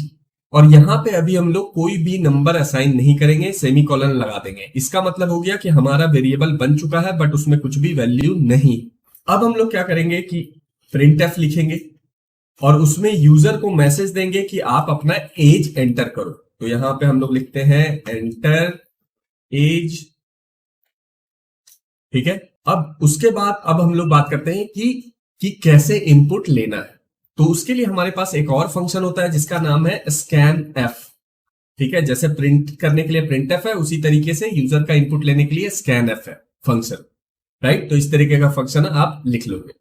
उसके बाद यहां पे क्या करना है, डबल कोट लेना है और आपको बताना है कि किस टाइप का डेटा टाइप आप लेना चाहते हो। तो आप इंटीजर टाइप का डेटा टाइप लेना चाहते हो तो यहां पे आप डालोगे %d, ठीक है। उसके बाद यहां पे कॉमा डाल के आपको बताना है कि कौन से वेरिएबल में सेव करवाना है, तो उसका नाम लिखना है। तो उसका नाम क्या है, एज। बट यहां पे बस एक चीज और आपको याद रखना है कि जब भी आप वेरिएबल का नाम लिखोगे उसके आगे M% का साइन लगाना है, ठीक है। तो अब मैं इसको रन करता हूं। तो देखो जब मैंने रन किया है तो हमारे पास ये बॉक्स आ चुका है और इसमें क्या लिखा हुआ है, एंटर योर एज। अब मैं एंटर करता हूं अपना एज और उसके बाद फिर एंटर दबाता हूं, देखो प्रोग्राम बंद हो गया, राइट। ये देखो यहां पे भी हमारे पास सेम चीज आ रहा है, एंटर योर एज 25 आया, बंद हो गया, राइट। ये दो दो बार इसलिए आउटपुट आ रहा है क्योंकि ये जो कोड रनर है उसके सेटिंग में हमारे पास वैसा किया हुआ है। लेकिन अभी मैं उसको सुधारूंगा नहीं क्योंकि मुझे आपको जल्दी से जल्दी सिखाना है सी, इतना ज्यादा सेटिंग में नहीं हम लोग जाएंगे कोड एडिटर का। अब बात यह आता है कि हमने एज में स्टोर तो करवा दिया 25, लेकिन क्या प्रूफ है कि हुआ है। अगर मान लो मुझे वापस यूजर को दिखाना है कि आपने ये एंटर किया है, तो कैसे करेंगे, फिर से हम लोग एक काम करते हैं, प्रिंट करवा लेते हैं उस वेरिएबल को, ठीक है। तो प्रिंट एफ फंक्शन यूज किया और यहां पे हम लोग लिखते हैं यू हैव एंटर्ड और यहां पे स्पेस देते हैं और यहां पे क्या है, %d लेना है क्योंकि इंटीजर टाइप का डेटा है, कॉमा देते हैं और उस वेरिएबल का नाम दे देते हैं एज। तो अब इसमें देखो क्या हुआ, पहले हमने एक वेरिएबल बनाया एज नाम का, फिर हमने यूजर को कहा कि एंटर योर एज, फिर यूजर से स्कैनअप से एज इनपुट लेना है। इनपुट लेने का तरीका क्या होता है, आप बताते हो कि किस टाइप का डेटा टाइप आपको एंटर करना है, %d मतलब इंटीजर, और उसके बाद उसको स्टोर कहां करवाना है, एज नाम के वेरिएबल में, उस वेरिएबल के आगे M% का साइन लगाना है। फिर वापस से एज में हमने स्टोर करवाया है वैल्यू को, तो वापस से एज को प्रिंट करवा के देख लेते हैं। अब मैं इसको रन करता हूं, अब देखो क्या आएगा। अब देखो यहां पे फिर से हमारे पास आ रहा है, मैं यहां पे 25 एंटर करता हूं तो वो तो चला गया। यहां पे आते हैं, ये हमारा एक्चुअल आउट। तो यहां पे हम लोग एंटर करते हैं 25। अब देखो मैं एंटर करता हूं और यहां पे दिखा रहा है यू हैव एंटर 25, ठीक है। तो आपको समझ में आ गया होगा कि किस तरीके से यूजर से इनपुट लेना है और उसको वापस दिखाना है। अब इसी तरीके से अगर आपको फ्लोटिंग पॉइंट वैल्यू लेना है तो उसका एक वेरिएबल बनाना है, %d के जगह %f यूज करोगे, राइट। और कैरेक्टर करना है तो %c करोगे, वो तो आपको पता ही है, जैसे प्रिंटफ करते हैं वैसे ही स्कैनफ होगा। मैं यहां पे क्या करता हूं, आपको दिखाता हूं कि एक ही स्कैनफ में दो इनपुट कैसे लेना है। अभी क्या हो रहा है, अभी अगर मैं आपको बोलूं दो वेरिएबल में इनपुट लेने के लिए तो आप 2 बार स्कैनफ लिखोगे, राइट, और वो सही भी है। लेकिन एक ही स्कैनफ में कैसे लेना है वो मैं बताता हूं। तो यहां पे हम लोग क्या करते हैं कि एक कैरेक्टर ले लेते हैं, तो CHAR कैर, और यहां पे मैं ले देता हूं माई कैर, ठीक है। एक और वेरिएबल बनाया जिसमें कैरेक्टर स्टोर कराएंगे, लेकिन अभी इसमें कुछ भी स्टोर नहीं करवाया। और यहां पे जो मैसेज दे रहे हैं उसमें हम लोग लिखते हैं एंटर योर एज और यहां लिख देते हैं एंड अ कैरेक्टर, ठीक है, अ कैर लिख दिया। और यहां पे अब क्या करेंगे कि हमें %d के बगल में स्पेस देना है, कॉमा नहीं देना है, स्पेस देना है, %c लिख देना है, ठीक है। और उसके बाद यहां पे एज के आगे कॉमा लगाना है और फिर कहां स्टोर करवाना है हमें, माई कैर, लेकिन उसके आगे हमें क्या लगाना है, M% का साइन, ठीक है, ये रहा। अब फिर से आउटपुट भी हम दोनों चीजें दिखाना चाहते हैं, तो हम लोग लिखेंगे your age is %d and character is %c। और यहां पे हम लोग एज के आगे कॉमा लगा के एज यहां पे लिखेंगे एज, और यहां पे कॉमा लगा के लिखते हैं माई कैर। ठीक है, अब मैं इसको सेव करवाता हूं और उसके बाद रन करते हैं।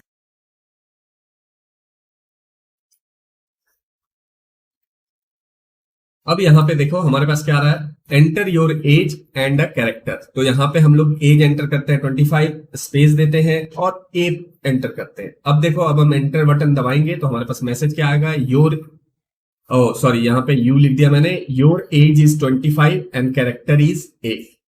राइट, तो हमने क्या किया कि दो डेटा यूजर से लिया और उसको स्टोर करवा दिया दो वेरिएबल में, और बाद में उसका वैल्यू प्रिंट करवा दिया। यहां पे यू के जगह योर होना चाहिए था, स्पेलिंग मिस्टेक है।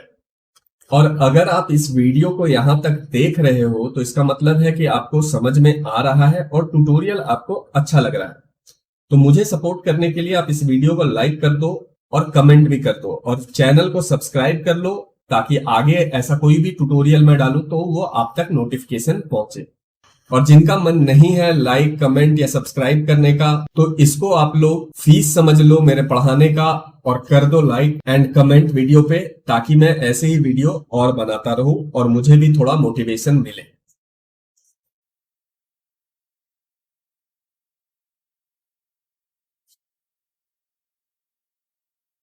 अब हम लोग देखेंगे कि अर्थमेटिक ऑपरेटर्स को कैसे यूज करते हैं। मतलब कि दो नंबर को जोड़ना, मैथमेटिक्स वाले सारे ऑपरेटर्स की बात कर रहा हूं, plus minus multiplication division. Right, तो ये सब कैसे करते हैं हम लोग सी प्रोग्राम में। तो उसके लिए मैं क्या करता हूं कि सबसे पहले दो इंटीजर वेरिएबल बना लेता हूं, इंट num1, और इसको दे देता हूं 20। ठीक है, और सेम एक और वेरिएबल इंटीजर बनाते हैं num2, और इसका दे देते हैं वैल्यू 10। ठीक है, अब मैं एक और वेरिएबल बनाता हूं इंट num3। ठीक है, और इसमें मैं क्या करता हूं 10 प्लस 20 कर देता हूं। ठीक है, और यहां हम लोग नीचे जाते हैं और इसको प्रिंट करवाएंगे। किसको प्रिंट कराएंगे, नंबर 3। तो यहां पे हमें क्या लेना है, %d कॉमा और num3। ठीक है, इतना तो आपको समझ में आ गया होगा कि हमने क्या किया, स्टार्टिंग में दो वेरिएबल बनाया, num1 उसका वैल्यू 20 और num2 उसका वैल्यू 10 रखा। num3 में हमने क्या किया, 10 प्लस 20 ऐसे करके लिखा है। ठीक है, अब हम क्या करेंगे, प्रिंट करवा के देखेंगे कि num3 में क्या प्रिंट होता है। ठीक है, तो ओके, यहां पे मैंने गड़बड़ कर दिया, मुझे यहां पे प्रिंट एफ लिखना था, प्रिंट पाइथन का होता है फंक्शन। हाँ, ठीक है, अब मैं इसको रन करता हूं। अब देखो हमारे पास आउटपुट क्या है, 30 आ गया। यहाँ पे देखो 30 आया हुआ है। तो num3 में अभी 30 स्टोर हुआ है, 10 प्लस 20 30। ठीक है, उसी तरीके से हम लोग चाहे तो यहां पे num1 लिख सकते हैं। num1 मतलब क्या हुआ कि हम एक वेरिएबल और एक नंबर को ऐड कर रहे हैं। इस वेरिएबल num1 में कितना है, 20 है, और फिर से हम उसमें 20 जोड़ दे रहे हैं, तो अब आउटपुट क्या होगा, 40। तो यहां पे देखो हमारे पास आ गया 40। ठीक है, उसी तरीके से हम लोग क्या कर सकते हैं, यहां num1 के जगह num2 भी लिख सकते हैं। तो इससे क्या हुआ, हमने दो वेरिएबल को ऐड किया है। तो अब हमारा आउटपुट क्या आएगा, अब फिर से आना चाहिए 30। ये देखो 30 आ गया। ठीक है, तो इससे आपको क्या पता चल गया कि आप दो नंबर को जोड़ सकते हो, दो वेरिएबल को जोड़ सकते हो, एक वेरिएबल एक नंबर को जोड़ सकते हो। और इसी तरीके से आप क्या कर सकते हो, यहां पे माइनस यूज कर सकते हो। ये देखो मैं यहां पे माइनस यूज करता हूं। अब देखो दोनों सब्ट्रैक्ट करके दिखा देगा मुझे, कितना होगा, 20 माइनस 10 10। देखो आ गया आउटपुट। मैं इसको मल्टीप्लाई करके आपको दिखा देता हूं। ये देखो मैं मल्टीप्लाई करूंगा, ये हो जाएगा 200। ये देखो 200 आ गया।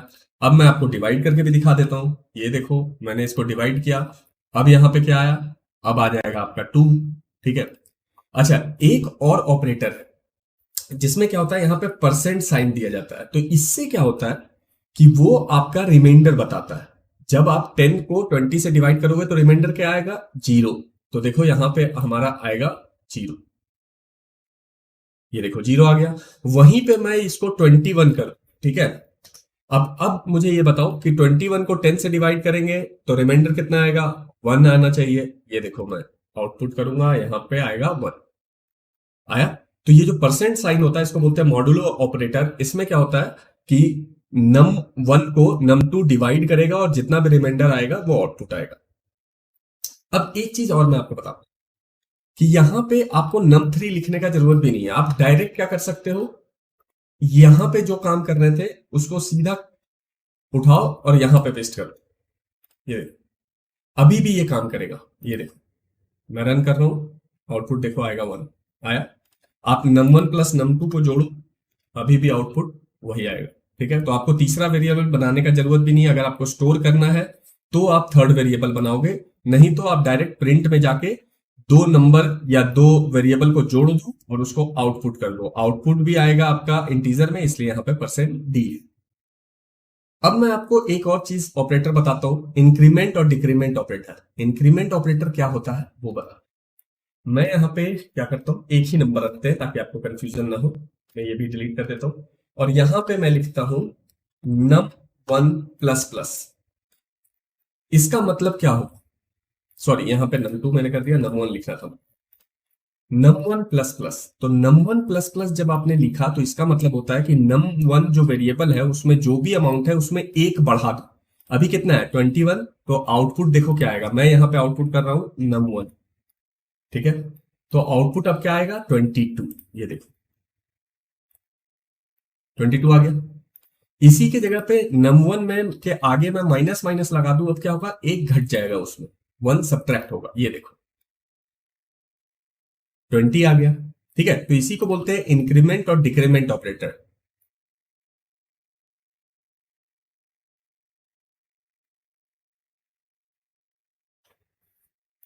अब हम लोग बात करेंगे कंपैरिजन ऑपरेटर का।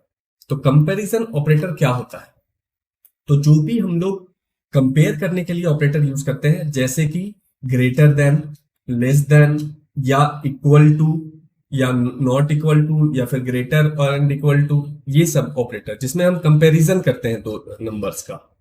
ठीक है, तो देखो मान लो मैं यहाँ पे फिर से वही वाला एग्जांपल लेता हूं मैं, int num1 equal to 20, int num2 equal to 10। ठीक है, मैंने दो नंबर बना लिया, num1 num2, एक का वैल्यू 10 है और एक का वैल्यू 20। अब मैं यहाँ पे कंपेयर करके देखना चाहता हूं कि कौन बड़ा है कौन छोटा है। ठीक है, तो उसको कैसे करेंगे, तो उसके लिए आपको क्या करना है, प्रिंट पहले करते हैं हम लोग, राइट। आप इसको वेरिएबल में भी स्टोर कर सकते हो, बट मैं डायरेक्ट करके दिखा रहा हूं। %d लो, क्योंकि आउटपुट आपका इंटीजर में आएगा, राइट। अब देखो, अब यहां पे आपको लिखना है num1 is greater then num2। ठीक है, अगर मैं आपसे पूछूं तो आप इसका जवाब क्या दोगे। मैं आपसे पूछूं कि क्या num1 ग्रेटर है num2 से, तो आप कहोगे ट्रू, कहोगे ट्रू। तो यहां पे भी हमारा आउटपुट जो आएगा वो ट्रू में आएगा, बट जो सी प्रोग्राम है वो ट्रू को 1 से डिनोट करता है और फॉल्स को 0 से। ठीक है, तो जब आउटपुट 1 आएगा इसका मतलब होगा ट्रू, और जब आउटपुट 0 आएगा इसका मतलब होगा फॉल्स। तो देखो हमने यहां पे क्या पूछा प्रोग्राम से कि num1 is greater then num2। आप देखो क्या है, बिल्कुल सही है, ये तो ट्रू आना चाहिए, मतलब 1 आउटपुट आना चाहिए। ये देखो मैं इसको रन करूंगा, फिर से मैंने वही गलती किया, यहां पे मुझे प्रिंट एफ करना चाहिए था। मैं इसको सेव करता हूं, अब इसको रन करते हैं और देखो आउटपुट हमारा क्या आया 1। 1 का मतलब है ट्रू। अब वहीं पे हम लोग क्या कर देते हैं कि इसको कर देते हैं 0, ठीक है, और इसको कर देते हैं 10। अब हमारा आउटपुट क्या होना चाहिए, फॉल्स। फॉल्स का मतलब क्या हुआ कि 0 आउटपुट आएगा। ये देखो मैं रन करता हूं और आउटपुट हमारा आता है 0। ठीक है, तो फॉल्स को 0 से बताता है सी प्रोग्राम और ट्रू को 1 से। अब यहीं पे हम लोग num1 को उल्टा भी कर सकते हैं कि num1 is less then num2। तो अब आउटपुट क्या आएगा, ट्रू आ जाएगा। अब देखो मैं रन करता हूं, यहां पे आ जाएगा 1 आ गया। तो ये हो गया लेस देन ग्रेटर देन। अब मान लो आपको चेक करना है कि बराबर है या नहीं, इक्वल टू है या नहीं, तो वो कैसे चेक करोगे। उसके लिए आप बोलोगे कि 1 सिंगल इक्वल टू करते हैं, तो नहीं, सिंगल इक्वल टू से क्या होता है, असाइनमेंट होता है कि सिंगल इक्वल टू जब आपने किया तो ये वैल्यू इसको असाइन हो जाता है। तो यहां पे जब चेक करना है हमें तो डबल इक्वल टू चेक करना है। तो इससे क्या होगा, वो चेक करेगा कि num1 बराबर है या नहीं num2 के। अब देखो अभी आउटपुट क्या आना चाहिए, अभी आउटपुट आना चाहिए 0, क्योंकि num1 और num2 बराबर नहीं है। ये देखो 0 आया। यहीं पे मैं इसको फिर से 10 कर दूं और फिर से रन करूं, तो अब आउटपुट क्या आएगा, अब आएगा आपका 1, क्योंकि दोनों बराबर है। अब इसी तरीके से नॉट इक्वल टू चेक करना है तो आपको क्या करना है, ये रहा नॉट इक्वल टू का साइन। अब देखो नॉट इक्वल टू का मतलब क्या है कि अगर दोनों बराबर नहीं है तो ट्रू करो, और दोनों बराबर है तो फॉल्स। यहां पे दोनों बराबर है तो आउटपुट हमारा क्या आएगा, 0, फॉल्स। ये देखो, राइट। अब इसी तरीके से आप क्या कर सकते हो, greater than equal to use कर सकते हो या less than equal to use कर सकते हो। वो जैसे काम करता है मैथ्स में उसी तरीके से यहां पे काम करेगा, बस ट्रू के जगह आउटपुट 1 आएगा, फॉल्स के जगह 0 आएगा। और इस चीज को आप चाहो तो num3 में भी स्टोर करवा सकते हो। यहां पे आप लिखोगे ऐसे int num3 इक्वल टू ये, और यहां पे फिर आप लिख लो num3। अभी भी देखो बात बराबर ही है, मैं इसको रन करूंगा, अभी भी आउटपुट आपका वही आएगा, 1। ठीक है, 1 क्यों आया, क्योंकि लेस देन इक्वल टू हम कर रहे हैं, तो ये तो इक्वल टू है तो सही हो जाएगा, 1 आया। ये जो कंपैरिजन ऑपरेटर है ये नेक्स्ट में आपका जो नेक्स्ट सेक्शन है उसमें बहुत काम आने वाला है, इसलिए इसको गौर से देख लो। क्योंकि आप जब भी डिसीजन लेते हो तो ऐसे ट्रू फॉल्स पे ही लेते हो, आप कंपेयर करते हो किसी चीज को, उसके बाद डिसीजन लेते हो कि क्या करना है।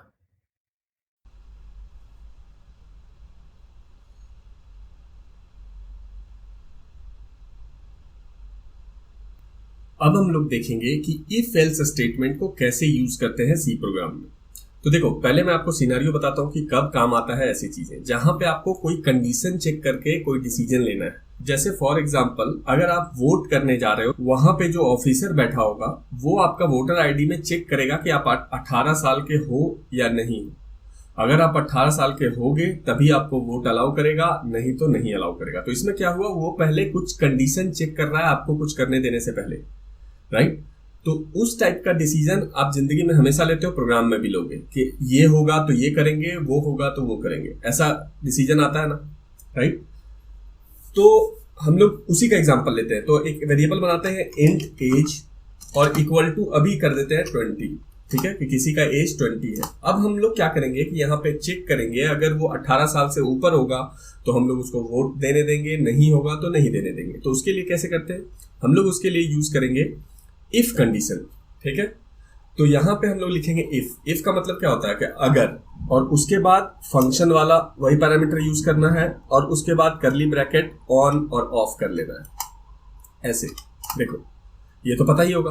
और इफ के अंदर जाके हमको कंडीशन चेक करना है। कंडीशन कैसे चेक करते हैं, कंपैरिजन ऑपरेटर से, जो इससे पहले बताया था। तो यहां पे हम लोग क्या लिखेंगे, अगर एज जो है वो ग्रेटर देन 18 है, ठीक है, तो हम लोग क्या करेंगे, यहां पे प्रिंट कराएंगे इफ के बीच में प्रिंट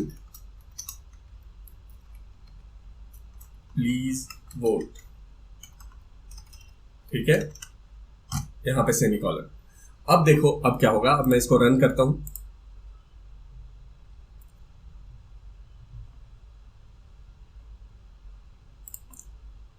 ओके, प्रिंट के जगह यहां पे प्रिंट एफ होता है, ठीक है। अब यहां पे मैं इसको रन करता हूं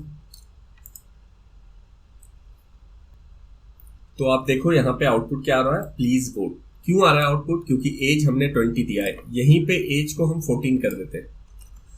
अब देखो क्या होगा, अब हमारे पास प्लीज वोट नहीं आया, ये पहले वाला है, ठीक है। अगर मैं इसको डिलीट कर दूं फिर से करूं तो देखो आपको दिखेगा कि आउटपुट कुछ भी नहीं आया। क्यों नहीं आया, क्योंकि हमने यहाँ पे लिखा है कि इफ अगर एज 18 से ऊपर हो तभी प्रिंट करना है, ऐसे प्रिंट नहीं करना है, राइट।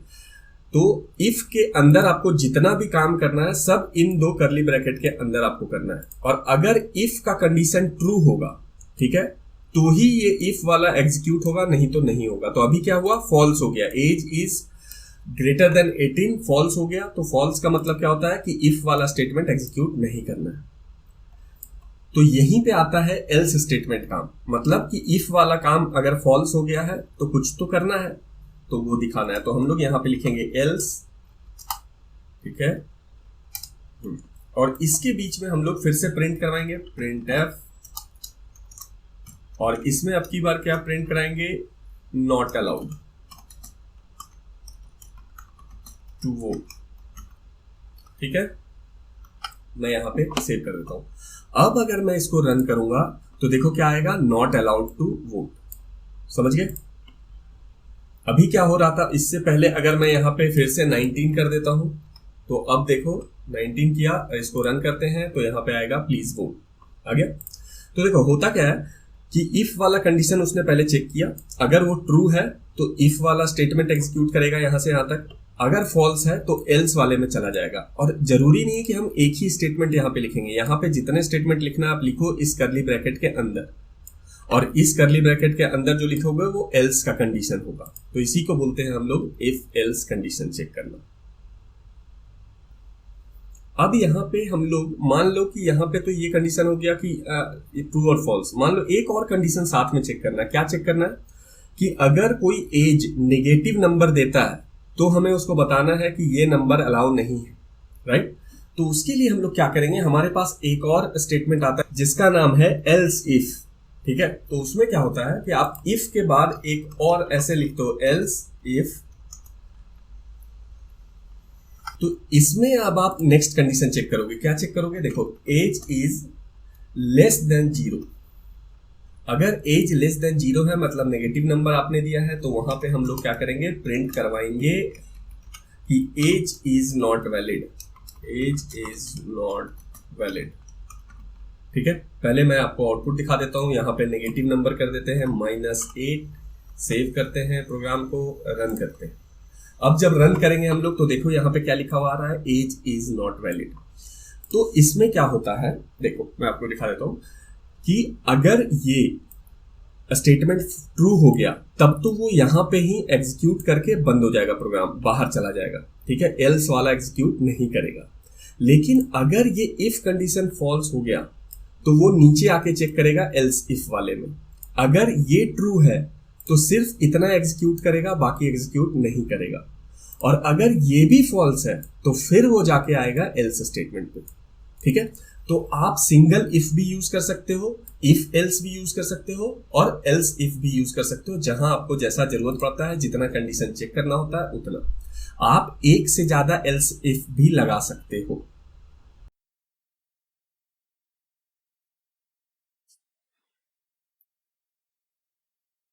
अब हम लोग देखेंगे कि स्विच स्टेटमेंट को कैसे यूज करते हैं। तो स्विच स्टेटमेंट भी इफ एल्स की तरह कंडीशन चेक करके काम करने के लिए होता है, लेकिन इसमें हम मल्टीपल कंडीशन चेक करते हैं। जैसे देखो एक एग्जांपल देता हूं। मान लो एक हमारे पास वेरिएबल है डे नाम का, ठीक है, और इसमें कोई नंबर स्टोर है, और हम ये चाहते हैं कि डे में अगर 1 स्टोर है तो प्रिंट कराना है मंडे, डे में अगर 2 स्टोर है तो प्रिंट कराना है ट्यूसडे, 3 है तो वेडनेसडे, 4 है तो थर्सडे, ऐसा करके हमें प्रिंट कराना है। तो ये किस पे डिपेंड करेगा कि डे में कौन सा अभी नंबर है। अगर डे में 1 होगा तो मंडे प्रिंट कराना है, 2 में ट्यूसडे, ठीक है। अब सोचो अगर ऐसा है तो आप इफ एल्स से कर सकते हो, इफ एल्स इफ और एल्स लगा के आप कर सकते हो, बार बार 7 कंडीशन चेक करोगे और उसके बाद लिखो। तो स्विच स्टेटमेंट भी वही काम करता है, लेकिन स्विच स्टेटमेंट से काम थोड़ा आसान हो जाता है। आप इफ एल्स से कर सकते हो ये काम। तो चलो अभी देखते हैं कि कैसे काम करता है स्विच स्टेटमेंट और कैसे डिफरेंट है इफ एल्स स्टेटमेंट से। तो यहां पे हम लोग सबसे पहले इंट डे नाम का एक वेरिएबल बनाएंगे और उसमें अभी फिलहाल 3 स्टोर कर देते हैं, ठीक है। अब इसके बाद हम लोग क्या करेंगे, स्विच स्टेटमेंट लिखेंगे। स्विच स्टेटमेंट कैसे लिखा जाता है, आपको लिखना है SWITCH स्विच, उसके बाद पैरेंथेसिस ऑन ऑफ करना है, और उसके बाद नेक्स्ट लाइन में जाके करली ब्रैकेट ऑन ऑफ कर देना है, ठीक है। इतना आपको करना है। अब यहां पे आपको सिर्फ वो वेरिएबल का नाम लिख देना है जिससे कंपेयर हम लोग कर रहे हैं। तो वेरिएबल कौन सा है हमारा, डे, ठीक है। बस इतना सा उसका नाम लिख देना है। अब वो खुद ही वैल्यू चेक करता रहेगा उसका। अब यहां पे आके इस करली ब्रैकेट के अंदर आपको क्या करना है, लिखना है, क्या लिखना है, केस। क्या आपको लिखना है, केस 1। केस 1 मतलब कि अगर डे में वैल्यू 1 स्टोर है तो आपको क्या करना है, तो उसके लिए फिर आपको कॉलन लगाना है और नेक्स्ट लाइन में आना है, और उसके बाद वहां पे लिखोगे आप प्रिंट एफ मंडे, ठीक है। तो यहां पे क्या होता है कि जब आप लिखते हो केस, तो केस का मतलब क्या होता है कि डे में अगर ये वैल्यू स्टोर है, ये क्या है 1, ठीक है। तो केस 1 का मतलब हुआ कि डे में अगर 1 स्टोर है तो आपको इसके नीचे वाला काम करना है। क्या करना है, प्रिंट एफ करना है। और उसके बाद जब जब आप केस लिखोगे उसके नीचे ब्रेक लिखना है, BREAK ब्रेक, ठीक है। ये कंपलसरी है लिखना। उसके बाद सेकंड केस पे जाते हैं हम लोग, तो यहां पे ऐसे लिखेंगे केस 2 लिखा। उसके बाद फिर नीचे जाएंगे और यहां पे फिर से वही काम करेंगे हम लोग, प्रिंट एफ, और यहां पे हम लोग करेंगे ट्यूसडे, और फिर नीचे जाएंगे और लिखेंगे ब्रेक, राइट। तो इसी तरीके से हम लोग को क्या करना है, केसेस बना लेना है अपने सातों, राइट। अभी तो वो क्या करेगा कि वो यहां से आएगा, जो केस उसको पहले मिल जाएगा उसको एग्जीक्यूट करके वो स्विच स्टेटमेंट से बाहर आ जाएगा, मतलब इस करली ब्रैकेट के बाहर आ जाएगा। तो पहले मैं क्या करता हूं, सारे केसेस लिख लेता हूं, फिर आपको समझाता हूं।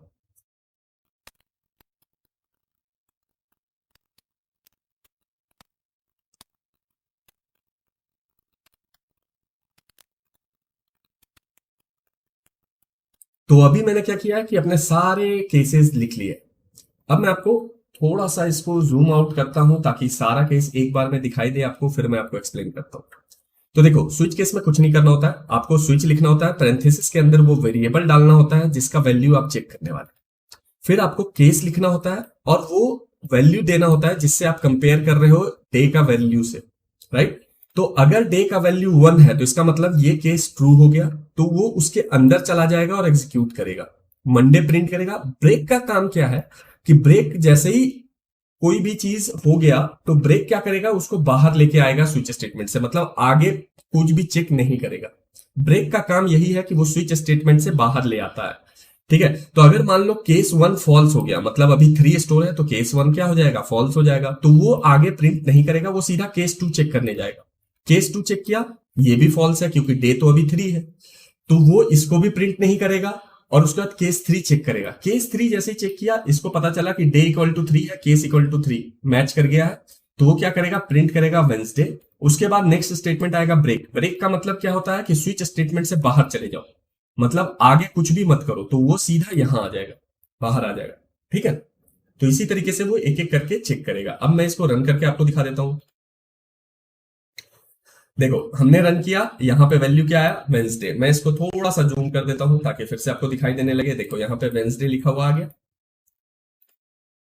अब मैं ये बोलता हूं कि अगर यहां पे, अब हमारे पास क्या केस है, 1 से लेके 7 है। अब मान लो यहां पे मैंने 9 दे दिया, फिर क्या होगा, फिर कुछ भी नहीं होगा। आप रन करोगे, आउटपुट ही नहीं आएगा, कुछ ब्लैंक आउटपुट रहेगा।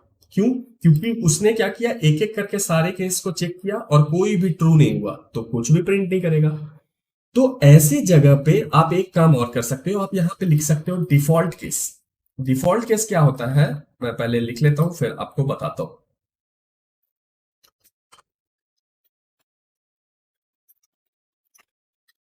देखो, तो जब आप डिफॉल्ट केस लिखते हो तो उसका मतलब होता है कि ऊपर वाले जितने भी केसेस हैं, अगर वो कोई भी ट्रू नहीं है तो ये डिफॉल्ट वाला खुद से रन होगा। मतलब डिफॉल्ट वाला तब काम करेगा जब सारे केसेस फेल हो जाए, ठीक है। तो मैंने यहां पे क्या लिख दिया है, प्रिंट करना है नंबर इज नॉट वैलिड, और इसके बाद हम लोग ब्रेक लगाओगे तो भी काम करेगा, नहीं लगाओगे तो भी काम करेगा, क्योंकि ब्रेक का काम क्या है, बाहर आना। और ये सबसे लास्ट स्टेटमेंट है स्विच का, तो ये तो ऑटोमेटिक बाहर आएगा, तो इसीलिए मैंने यहां पे ब्रेक नहीं लिखा। अब मैं आपको रन करके दिखाता हूं। तो देखो, हमारे पास आएगा नंबर इज नॉट वैलिड।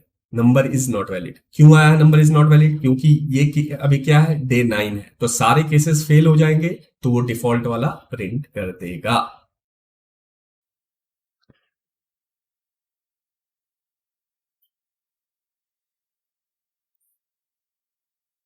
तो अब हम लोग समझेंगे कि लूप क्या होता है सी प्रोग्रामिंग। तो लूप का मतलब क्या होता है कि जो भी काम आप बार बार रिपीट कर रहे हो उसको हम लोग बोलते हैं लूप। जैसे फॉर एग्जांपल, अगर मैं आपको बोलूं कि 100 बार टेक गन प्रिंट करो, तो आप सेम काम बार बार कर रहे हो, तो आप क्या हो, एक लूप में हो, ठीक है। और जब 100 बार खत्म हो जाएगा प्रिंट करना, तो आप लूप से बाहर आ जाओ। तो देखो, सी प्रोग्रामिंग में 3 तरह का लूप्स है। पहला है वाइल, दूसरा है डू वाइल, तीसरा है फॉर लूप। तो मैं एक एक करके आपको तीनों समझाता हूं, और अगर आपको एक भी समझ में आ गया तो तीनों ऑटोमेटिक समझ में आ जाएगा। तो सबसे पहले हम लोग समझेंगे वाइल लूप। अब मैंने आपको क्या बोला कि मान लो आपको प्रिंट करना है टेक गन, तो आप क्या करोगे, आप बिल्कुल ऐसा करोगे, टेक गन, ठीक है, ऐसे प्रिंट करोगे। और मैं आपको बोलता हूं कि एक काम करो, 3 बार प्रिंट करो, तो आप क्या करोगे, इसी चीज को कॉपी कर दोगे 3 बार। लाइन अगर ब्रेक चाहिए तो हम लोग ये कर देते हैं \n, ताकि उसमें लाइन गैप आ जाए सब में, ठीक है।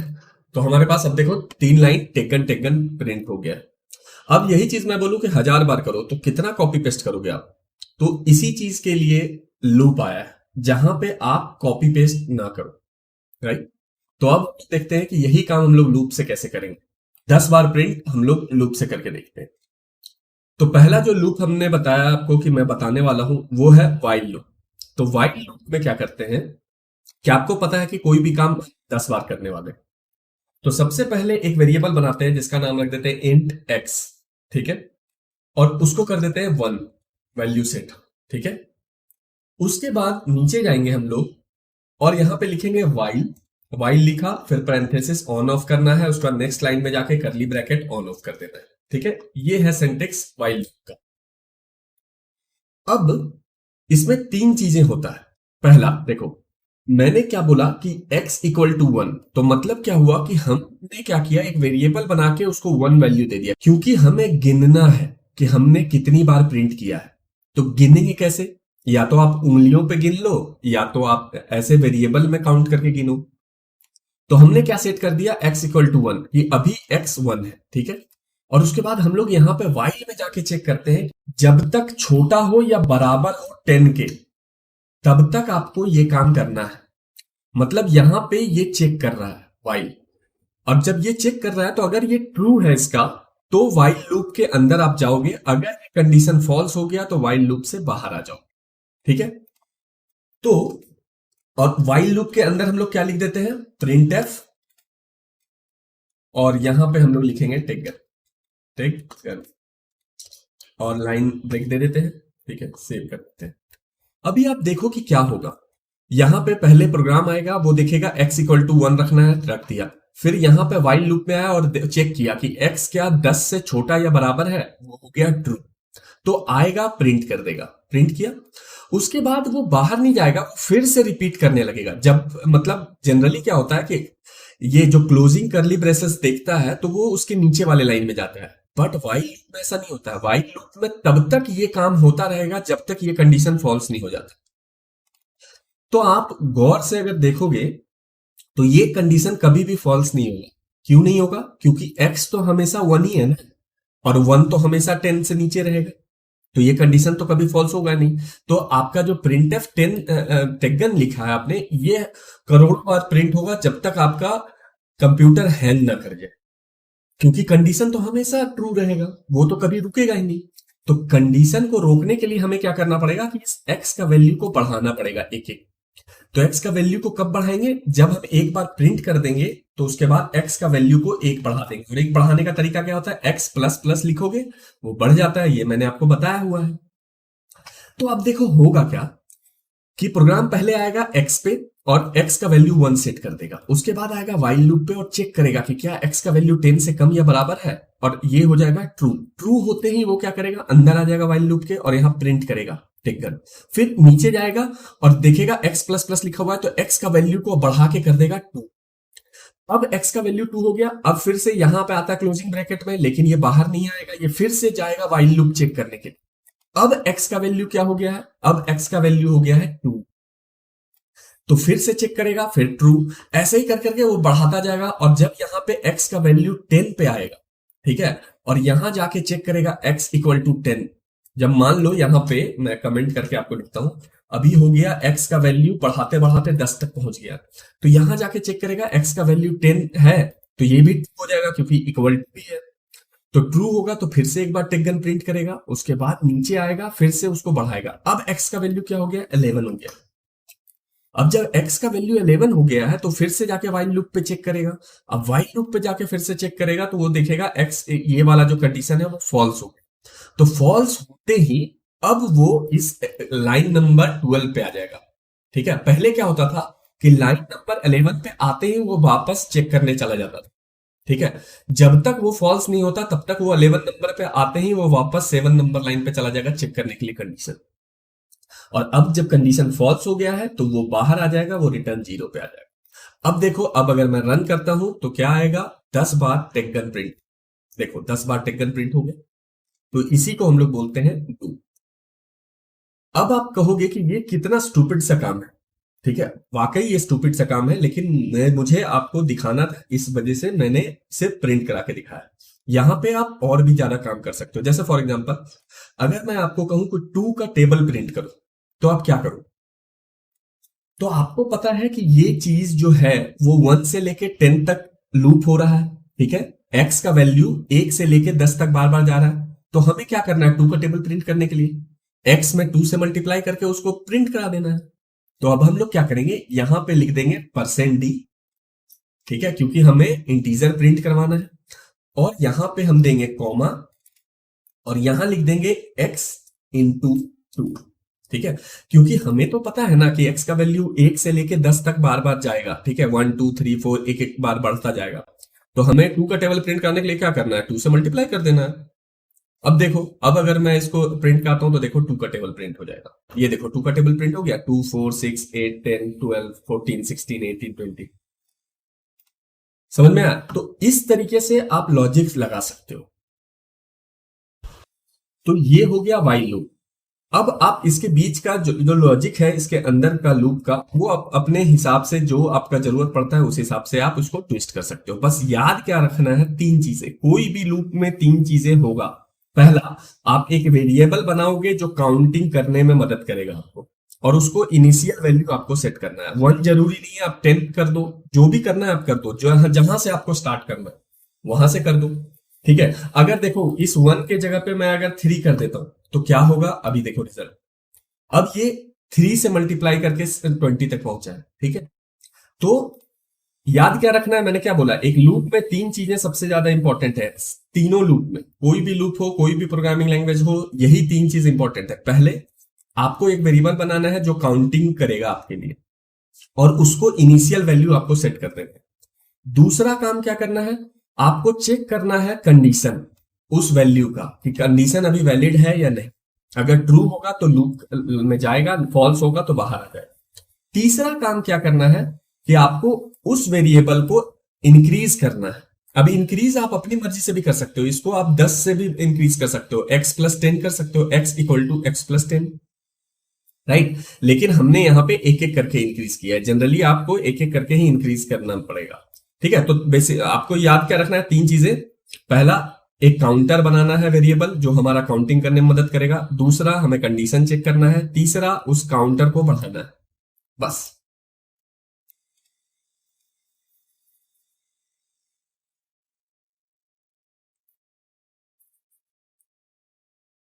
अब वाइल लूप के बाद हम लोग अब सीखेंगे डू वाइल लूप, ठीक है। तो डू वाइल लूप में क्या डिफरेंस है वो मैं आपको दिखाता हूं, वाइल में ही चेंज करके आपको दिखाता हूं। स्क्रैच से करूंगा तो आपको लगेगा पता नहीं क्या हो गया, ठीक है। तो डू वाइल और वाइल में ज्यादा डिफरेंस नहीं है।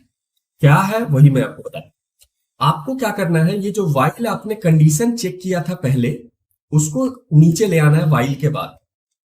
जहां पे आपका वाइल लूप खत्म हो रहा था वहां पे ले आना है, और इसमें सेमी कॉलन लगा देना है। और जहां पे आपका वाइल था वहां पे डू लिख देना है, बस। इतना सा डिफरेंस है। अभी मैं पहले आपको रन करवाता हूं, रन करा के फिर आपको मैं दिखाऊंगा कि क्या डिफरेंस है, एक्चुअल डिफरेंस क्या है। तो डू वाइल में मैंने क्या किया कि जहां पे वाइल लिखा होता वहां पे डू लिख दिया, और वाइल को नीचे ले आए हम, और यहां पे क्या किया, सेमीकोलन लगा दिया। पहले सेमीकोलन वाइल में नहीं लगा हुआ था, याद रखना।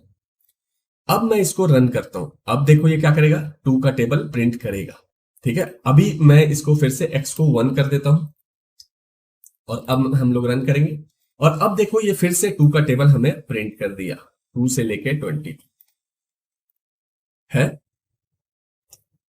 अब देखो इसमें ज्यादा अंतर तो था नहीं, लेकिन आप कहोगे कि इसमें डिफरेंस क्या है। डिफरेंस ये है कि पहले क्या हो रहा था कि कोई भी चीज रन करने से पहले वो चेक कर रहा था कंडीशन, यहां पे चेक कर रहा था कंडीशन। अब क्या करेगा कि पहले वो जो आपने लूप में काम दिया है उसको रन करेगा, उसके बाद कंडीशन चेक करेगा। तो डू वाइल और वाइल में अंतर सिर्फ इतना है कि वाइल लूप में कंडीशन पहले चेक होता है, काम बाद में होता है। और डू वाइल में क्या होता है कि पहले काम एक बार कर लेगा, उसके बाद कंडीशन चेक करेगा। तो इसका मतलब क्या है कि डू वाइल में एक बार तो काम होगा ही होगा। वाइल लूप में हो सकता है कि पहली बार में फॉल्स हो जाए तो बिल्कुल भी काम ना हो, लेकिन डू वाइल में एक बार काम कम से कम होगा, क्योंकि कंडीशन चेक हम लोग सबसे लास्ट में कर रहे हैं।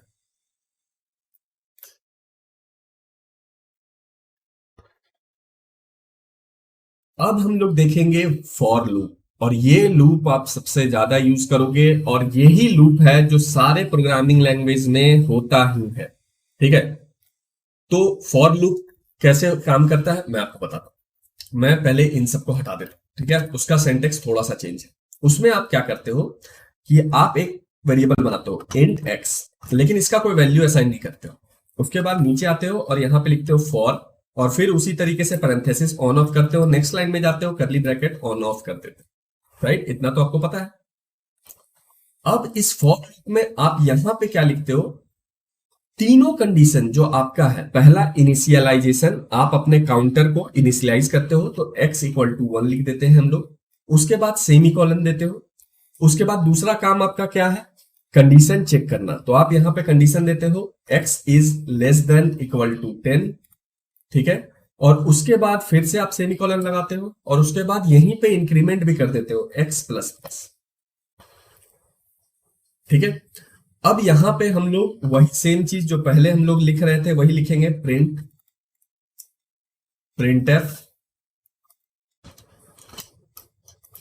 प्रिंटफ फंक्शन लिखा। उसके बाद यहां पे हम लोग लिखेंगे %d, और यहां पे लिखेंगे x इंटू, यही काम कर रहे थे हम लोग पहले भी। अब मैं पहले आपको रन करवा के दिखा देता हूं कि देखो वो भी सेम काम ही हो रहा है, टू का टेबल ही प्रिंट होगा। ये देखो टू का टेबल प्रिंट हुआ, लेकिन यहां पे हमने क्या नहीं दिया, लाइन ब्रेक नहीं दिया, इसलिए सब एक ही लाइन में आ गया। अब देखो अब काम करेगा। अब देखो ये फिर से टू का टेबल प्रिंट हो गया, प्रिंट हो गया।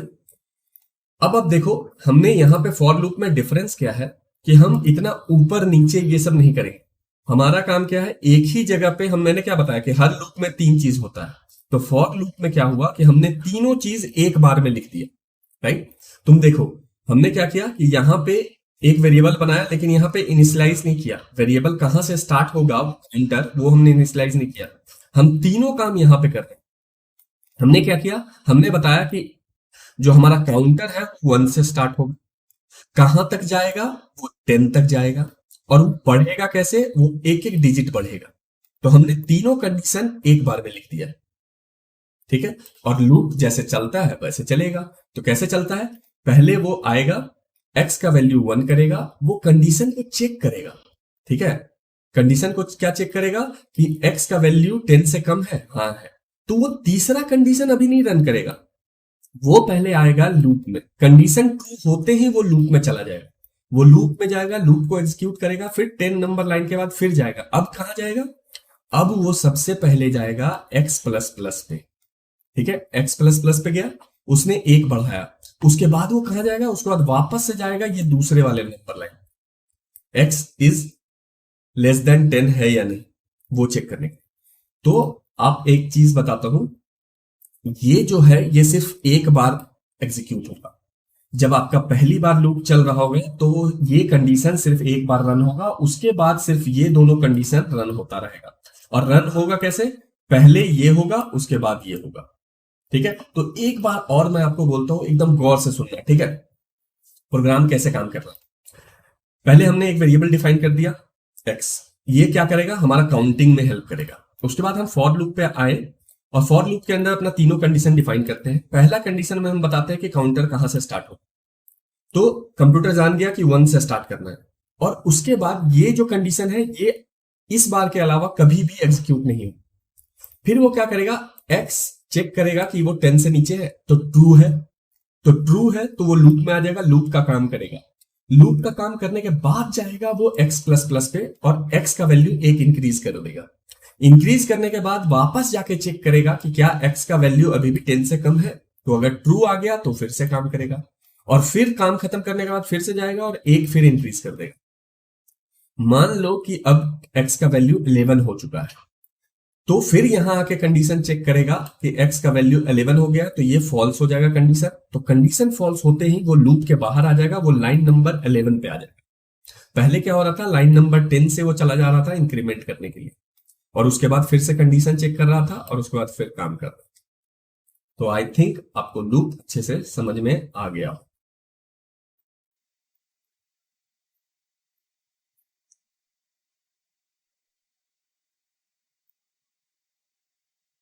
तो अब हम लोग समझेंगे कि फंक्शन क्या होता है, उसका क्या यूज है और कैसे बनाते हैं फंक्शन। तो देखो, सपोज करो कि मेरे घर में एक हाउस हेल्प है, मतलब नौकर है, और मैं जो उसका पहला दिन है उसी दिन मैं उसको बताता हूं कि घर साफ करने का मतलब ये है कि पहले आप डस्टिंग करोगे, उसके बाद झाड़ू लगाओगे, फिर पोछा लगाओगे, फिर बर्तन साफ करोगे, फिर बाथरूम क्लीन करोगे। ठीक है, तो मैंने उसको 5 चीजें बोल दिया कि जब जब मैं बोलूंगा कि घर साफ करो तो ये 5 चीजें हो जानी चाहिए, या मैं उससे पूछूं कि घर साफ हो गया तो उसका मतलब है कि ये 5 काम हो जाना चाहिए। तो ऐसा हम लोग इसलिए करते हैं क्योंकि हम, जब हमें पता है कि ये 5 काम इकट्ठा होना चाहिए, तो हम उस 5 काम को मिलाकर एक नाम दे देते हैं, जिससे कि हम बार बार वो 5 चीजें रिपीट ना करें। हम बस वो एक नाम पूछे या एक नाम बोले और काम हो जाए। तो वही काम फंक्शन का है प्रभाव। जब बहुत सारा काम एक साथ होता हो तो उसको हम लोग एक नाम दे देते हैं, और जब जब हमें वो सारा काम एक साथ करना है तो हम उस नाम को कॉल कर लेते हैं। तो अब हम लोग इसको प्रैक्टिकल समझते हैं। तो हमारा क्या कहना है कि जब भी हम ऐसे लिखे वेलकम, और फंक्शन कैसे कॉल होता है, पैरेंथेसिस आप ऑन ऑफ करते हो और उसके बाद क्या करते हो, सेमीकोलन। तो आप चाहते हो कि जब भी मैं ऐसे लिखा हुआ फंक्शन कॉल करूं, मतलब ये हो गया वेलकम फंक्शन को कॉल करना, राइट। मैंने आपको पहले ही स्टार्टिंग में ही बताया है कि फंक्शन का मतलब क्या होता है, कुछ भी नाम लिखा हुआ रहेगा उसके आगे ये पैरेंथेसिस ऑन ऑफ होगा, और अगर ऐसा है किसी नाम के आगे पैरेंथेसिस ऑन ऑफ है तो वो समझ लो कि फंक्शन है। तो यहां पे क्या है कि वेलकम नाम का फंक्शन को हम लोग बुला रहे हैं, कॉल कर रहे हैं। तो हम क्या चाहते हैं कि जब भी हम वेलकम बोले तो प्रिंट होना चाहिए हेलो वेलकम टू टेक्गन। ठीक है, तो ये हमारा बनाया हुआ फंक्शन होना है, तो इसको हम ही बनाएंगे। तो इसको क्या करेंगे कि मेन के ऊपर और हेडर फाइल के नीचे हम लोग फंक्शन का डेफिनेशन लिखेंगे। तो फंक्शन का डेफिनेशन लिखने के लिए आपको क्या करना पड़ेगा, पहले फंक्शन का नाम देना पड़ेगा। तो फंक्शन का नाम हमने डिसाइड कर लिया है वेलकम। ठीक है, और फंक्शन ये बनेगा कब, जब आगे आप पैरेंथेसिस लगाओगे। अब ये फंक्शन बना, उसके बाद नेक्स्ट लाइन में जाके करली ब्रैकेट ऑन और ऑफ करोगे। अब इससे क्या होगा कि करली ब्रैकेट के अंदर जो भी आप काम करोगे वो सब इस फंक्शन का पार्ट होगा। जब जब इस फंक्शन को कॉल किया जाएगा तब तब वो सारा काम होगा। जैसे मान लो कि मैं 2 प्रिंट स्टेटमेंट लेता हूं, प्रिंट एफ, ठीक है, प्रिंट एफ लिया और यहां पे मैं बस लिखता हूं हेलो, सॉरी हेलो, और उसके बाद लाइन चेंज कर लेते हैं हम लोग, और उसके बाद नेक्स्ट लाइन में जाकर भी ए, और उसके बाद नेक्स्ट लाइन में भी हम लोग लिखेंगे वेलकम टू टेक्गन, वेलकम टू टेक्गन, और फिर हम लोग लाइन चेंज करते हैं। ठीक है, तो बेसिकली हमारा जो वेलकम नाम का फंक्शन हमने बनाया है उसमें हम 2 काम कर रहे हैं, हेलो लिख रहे हैं और वेलकम टू टेक्गन लिख रहे हैं। तो हमारा फंक्शन बन चुका है, लेकिन अभी हमारा फंक्शन का डेफिनेशन कंप्लीट नहीं हुआ है। क्यों कंप्लीट नहीं हुआ है, क्योंकि हमें बताना होता है कि ये फंक्शन क्या रिटर्न कर रहा है। जैसे आप देखोगे कि कोई भी काम आप करते हो तो वापस में कुछ रिटर्न करते हो। अगर मैं आपको मोबाइल बनाने के लिए दूंगा तो आप मेरा मोबाइल ठीक करके वापस मुझे मोबाइल दोगे। या मान लो कि मैं शॉपकीपर हो, आपको मैंने क्या किया कि पैसे दिए, तो आप क्या करोगे कि एक प्रोडक्ट बना के मुझे दोगे, या प्रोडक्ट जो पड़ा हुआ है आपके पास वो दोगे। मान लो आपने मुझे फोन दिया तो आप कुछ तो लौटाओगे उस फंक्शन में। आप बाइक सर्विसिंग के लिए डालते हो तो वो क्या होगा, बाइक को सब कुछ सही करके आपको वापस बाइक लौटाएगा, होता है। तो उसी तरीके से किसी काम का जो आउटपुट होता है उसको रिटर्न करना होता है, राइट। जैसे मैंने आपको पहले ही बताया कि अगर मैं आपको कहूं कि 2 + 2 करो तो आप 4 करके चुप नहीं रहोगे, मुझे बताओगे कि 4 हुआ रिजल्ट। ठीक है, तो उसी तरीके से फंक्शन का हम बाद में कुछ रिटर्न करते हैं, लेकिन 90% टाइम हम कुछ रिटर्न करते हैं। लेकिन ऐसा भी तो काम हो सकता है जिसमें आपको कुछ रिटर्न नहीं करना हो। जैसे मान लो कि मैं आपको एक सजेशन दे रहा हूं कि भाई पढ़ लो, तो ये मैंने आपको एक फंक्शन बोला है करने को, लेकिन मैं उसका रिटर्न कुछ भी नहीं चाहता। आप पढ़ो या ना पढ़ो, मेरा काम था बोलना, मैंने बोल दिया। तो ऐसे फंक्शन भी होते हैं जो कुछ रिटर्न नहीं करते हैं। जैसे फॉर एग्जांपल यहाँ पे हमें सिर्फ प्रिंट कराना है, कुछ रिटर्न नहीं करना। तो इसके लिए हमें क्या करना पड़ेगा, इसके आगे यहाँ पे लिखना पड़ेगा वॉइड।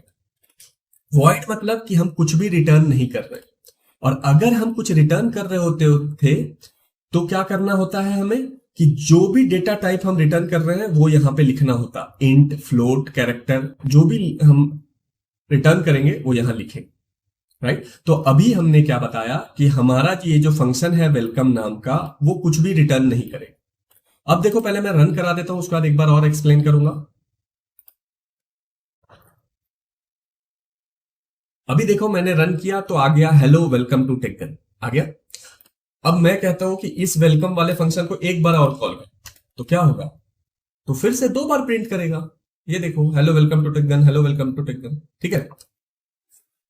तो अब मैं आपको एक बार और समझो, फिर हम लोग नेक्स्ट स्टेप पे चलते हैं। पहला, जब भी आपको एक फंक्शन बनाना होगा तो पहले आपको सोचना है कि वो क्या रिटर्न करेगा।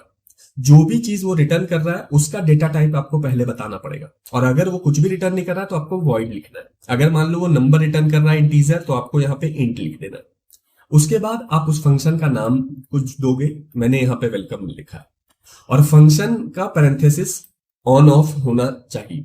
उसके बाद आप क्या करोगे कि नेक्स्ट लाइन पे आके करली ब्रैकेट ऑन करोगे और उसके नीचे जितना भी इंस्ट्रक्शन है उस फंक्शन के अंदर वो लिख, और उसके बाद करली ब्रैकेट बंद कर दो। और ये सारा काम मेन फंक्शन के ऊपर होगा, मेन फंक्शन के अंदर नहीं होगा, मेन फंक्शन से बाहर होगा, ठीक है। और उसके बाद आपको क्या करना है कि जब भी जरूरत पड़े मेन फंक्शन में, उस फंक्शन को कॉल कर लेना है। कॉल कैसे करना है, सिर्फ फंक्शन का नाम लिखना है, पैरेंथेसिस स्टार्ट और बंद करना है, और सेमीकोलन लगा देना, आपका वो फंक्शन कॉल हो जाएगा।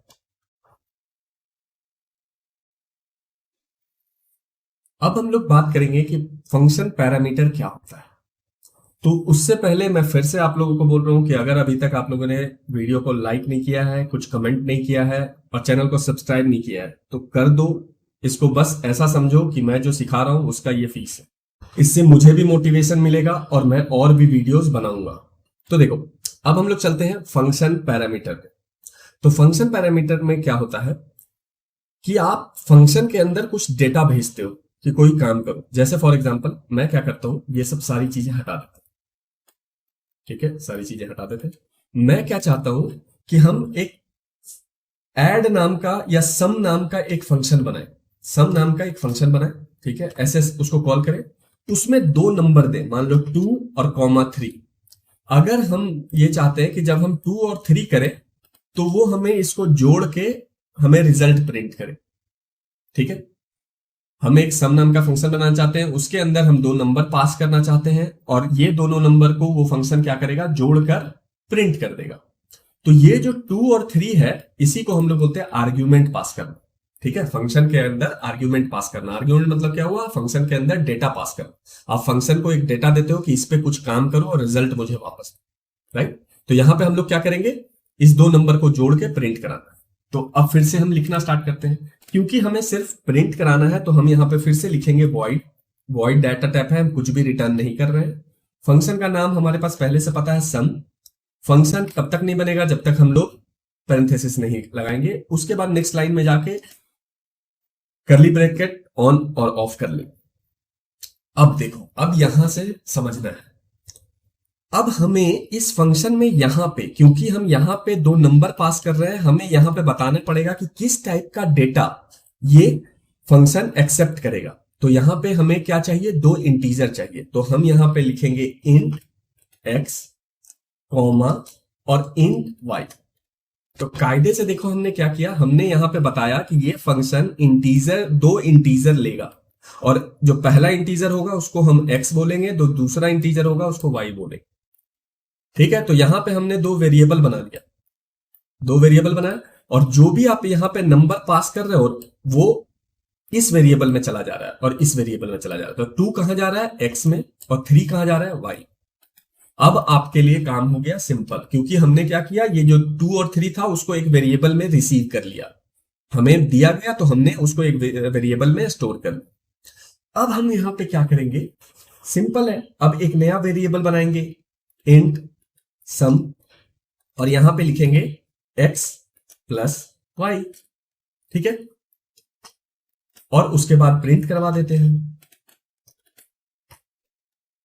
प्रिंट क्या करना है, इंटीजर है तो %d और कॉमा देंगे और यहां पे लिख देंगे सम। बस यही तो मैंने बोला था करने के लिए।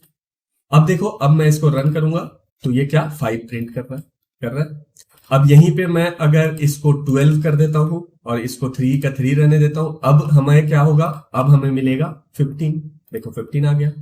तो आपने देखा हमने एक छोटा फंक्शन बनाया जिसका काम है दो नंबर को जोड़ना।